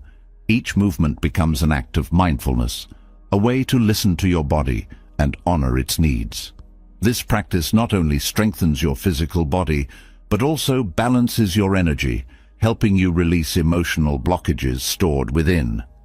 Mindful movement teaches you to approach your body with respect and gratitude, fostering a deep sense of connection and healing. Dietary mindfulness is another ancient technique rooted in Buddhist teachings. Food is seen not just as sustenance, but as a source of energy and healing. By eating mindfully, you become aware of how food affects your body and emotions. This awareness helps you choose nourishment that supports your well-being, avoiding foods that disrupt your balance. The act of eating slowly and with gratitude transforms meals into opportunities for healing, reinforcing the connection between mind, body, and spirit. Energy healing practices, such as Reiki or Qi Gong, also draw inspiration from Buddhist principles. These techniques focus on balancing the life force energy that flows through the body. When this energy is blocked, it can lead to physical and emotional discomfort. By using techniques that restore its natural flow, you support the body's ability to heal itself. These practices remind you that healing is not about forcing change, but about creating the conditions for balance and harmony to emerge naturally. The role of forgiveness in healing cannot be overstated. Forgiveness, whether of yourself or others, is a profound act of liberation. Holding on to resentment or guilt creates tension and disharmony within the body and mind, obstructing the healing process. Forgiveness does not mean condoning harmful actions, but releasing the hold they have on you. This release frees your energy, allowing it to be directed toward healing and growth. Buddhism also teaches the importance of connection in self-healing. While healing begins within, it is often supported by the presence of others. Sharing your journey with trusted friends, mentors, or spiritual guides provides encouragement and perspective. Community offers a mirror in which you can see your progress and challenges more clearly, fostering a sense of belonging and mutual support that enhances healing. The practice of gratitude is another powerful technique. By focusing on the aspects of your life that bring you joy and meaning, gratitude shifts your attention away from pain and toward possibility. This shift in focus does not deny the presence of difficulties, but highlights the abundance that exists alongside them. Gratitude fosters resilience, helping you navigate the healing process with grace and hope. Self-healing is not a linear journey but a dynamic process that requires patience and compassion. Each practice, whether it is mindful breathing, meditation, movement or connection, offers unique benefits and insights. Together, they create a holistic approach to wellness that addresses not only the symptoms of pain, but also its underlying causes. Through these ancient techniques, you learn to honor your body's wisdom, your mind's clarity, and your spirit's resilience. Healing, as taught in Buddhism, is not just about recovering from illness or injury, but about returning to wholeness. It is a journey of rediscovering the harmony that exists within you and cultivating it with care and intention. By integrating these ancient practices into your daily life, you align with the natural rhythms of healing, unlocking a profound sense of peace and vitality that empowers you to thrive. Healing oneself lays the groundwork for a deeper understanding of the balance needed to sustain compassion and kindness. When the focus shifts to helping others, the challenge becomes clear: how to offer light to those around you without extinguishing your own flame. The key lies in maintaining your inner strength and well-being as you guide, support, and uplift others. This balance is not only essential, but is also the foundation of sustainable compassion. True service to others begins with self-awareness. Knowing your limits, understanding your motivations, and being attuned to your emotions are vital for avoiding burnout. When you lose touch with yourself, the energy you give is no longer pure or sustainable. It may become tinged with resentment, fatigue, or obligation. Maintaining awareness ensures that your acts of kindness come from a place of abundance, not depletion. Boundaries are crucial in preserving your well-being while helping others. They allow you to give without losing yourself in the process. Boundaries are not selfish. They are an act of respect for yourself and those you assist. By defining what you can and cannot offer, you ensure that your contributions remain authentic and meaningful. Boundaries also teach others to respect your energy, fostering relationships built on mutual understanding and care. Compassion is most powerful when it's accompanied by wisdom. Offering support to others without considering their true needs can lead to dependency or misalignment. Wisdom enables you to discern when to step in and when to step back, allowing others the space to grow and find their own strength. This balance between action and restraint ensures that your light guides rather than overwhelms. Maintaining your inner flame requires regular practices of self-care. This care is not indulgence, but necessity. It includes nurturing your physical health, resting your mind, and feeding your spirit with activities that bring joy and renewal. Self-care ensures that you remain vibrant and capable, allowing your contributions to others to be consistent and impactful. Neglecting your own needs only diminishes your ability to serve. Resilience is a cornerstone of sustainable compassion. Life's challenges will inevitably test your strength, and without resilience, these trials can dim your inner light. Building resilience involves embracing both successes and failures as part of the journey. It is the ability to adapt, learn, and continue forward with a steady heart. Resilience not only preserves your own well-being, but also inspires others to cultivate their own inner strength. Reflection deepens your understanding of your role in helping others. Taking time to pause and assess your actions, motivations, and impact allows you to align your efforts with your values. Reflection fosters growth, ensuring that your support remains purposeful and that you stay connected to your inner flame. It also offers the opportunity to celebrate progress and learn from challenges, enriching your journey of service. Empathy is a powerful tool, but it must be balanced with self-preservation. Absorbing the pain of others without boundaries can lead to emotional exhaustion. Practicing compassionate detachment allows you to remain empathetic without being consumed by the suffering you witness. This approach ensures that you can offer meaningful support while protecting your own mental and emotional health. Connection with others provides a source of strength and renewal. Surrounding yourself with people who uplift and inspire you reinforces your own resilience. These relationships act as a network of support, reminding you that you're not alone in your efforts. Connection also fosters a sense of community, amplifying the positive impact of your actions as others join in your mission to create change. Purpose fuels your ability to sustain compassion. Knowing why you are helping and what you hope to achieve gives your actions clarity and focus. Purpose transforms acts of kindness into a meaningful journey, guiding you through moments of doubt or difficulty. It anchors you to your values, ensuring that your light remains steady even in the face of challenges.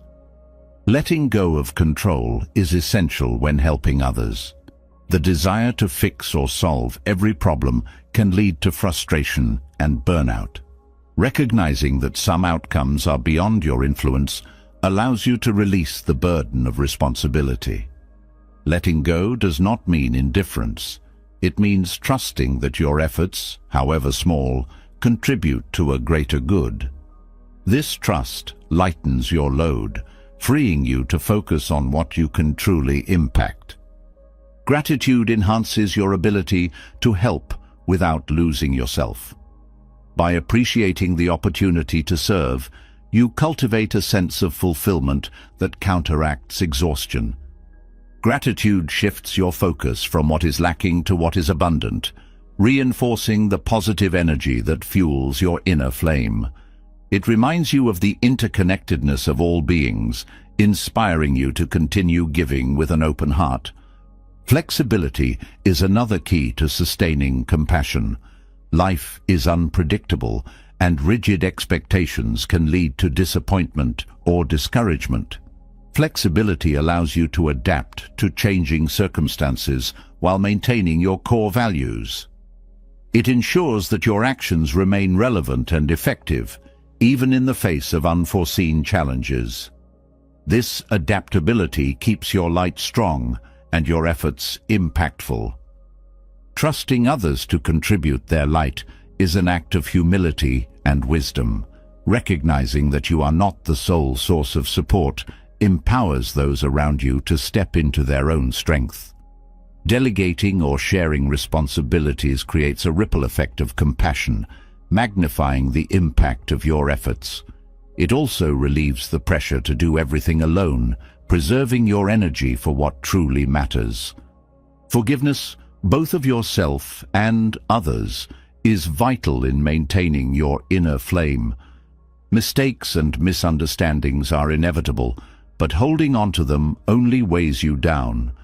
Forgiveness frees you from the burdens of regret or resentment, allowing you to move forward with clarity and peace. It is a reminder that compassion begins with yourself, extending outward to those you serve. Mindfulness anchors you in the present moment, preventing you from becoming overwhelmed by the past or future. By focusing on the here and now, you ensure that your actions are deliberate and meaningful. Mindfulness also fosters self-awareness, helping you recognize when your flame is dimming and when it is time to step back and recharge. This awareness is the foundation of sustainable compassion. Sustaining your light while helping others is a journey of balance and intention. It requires honoring your needs, respecting your limits, and embracing the interconnectedness of all beings.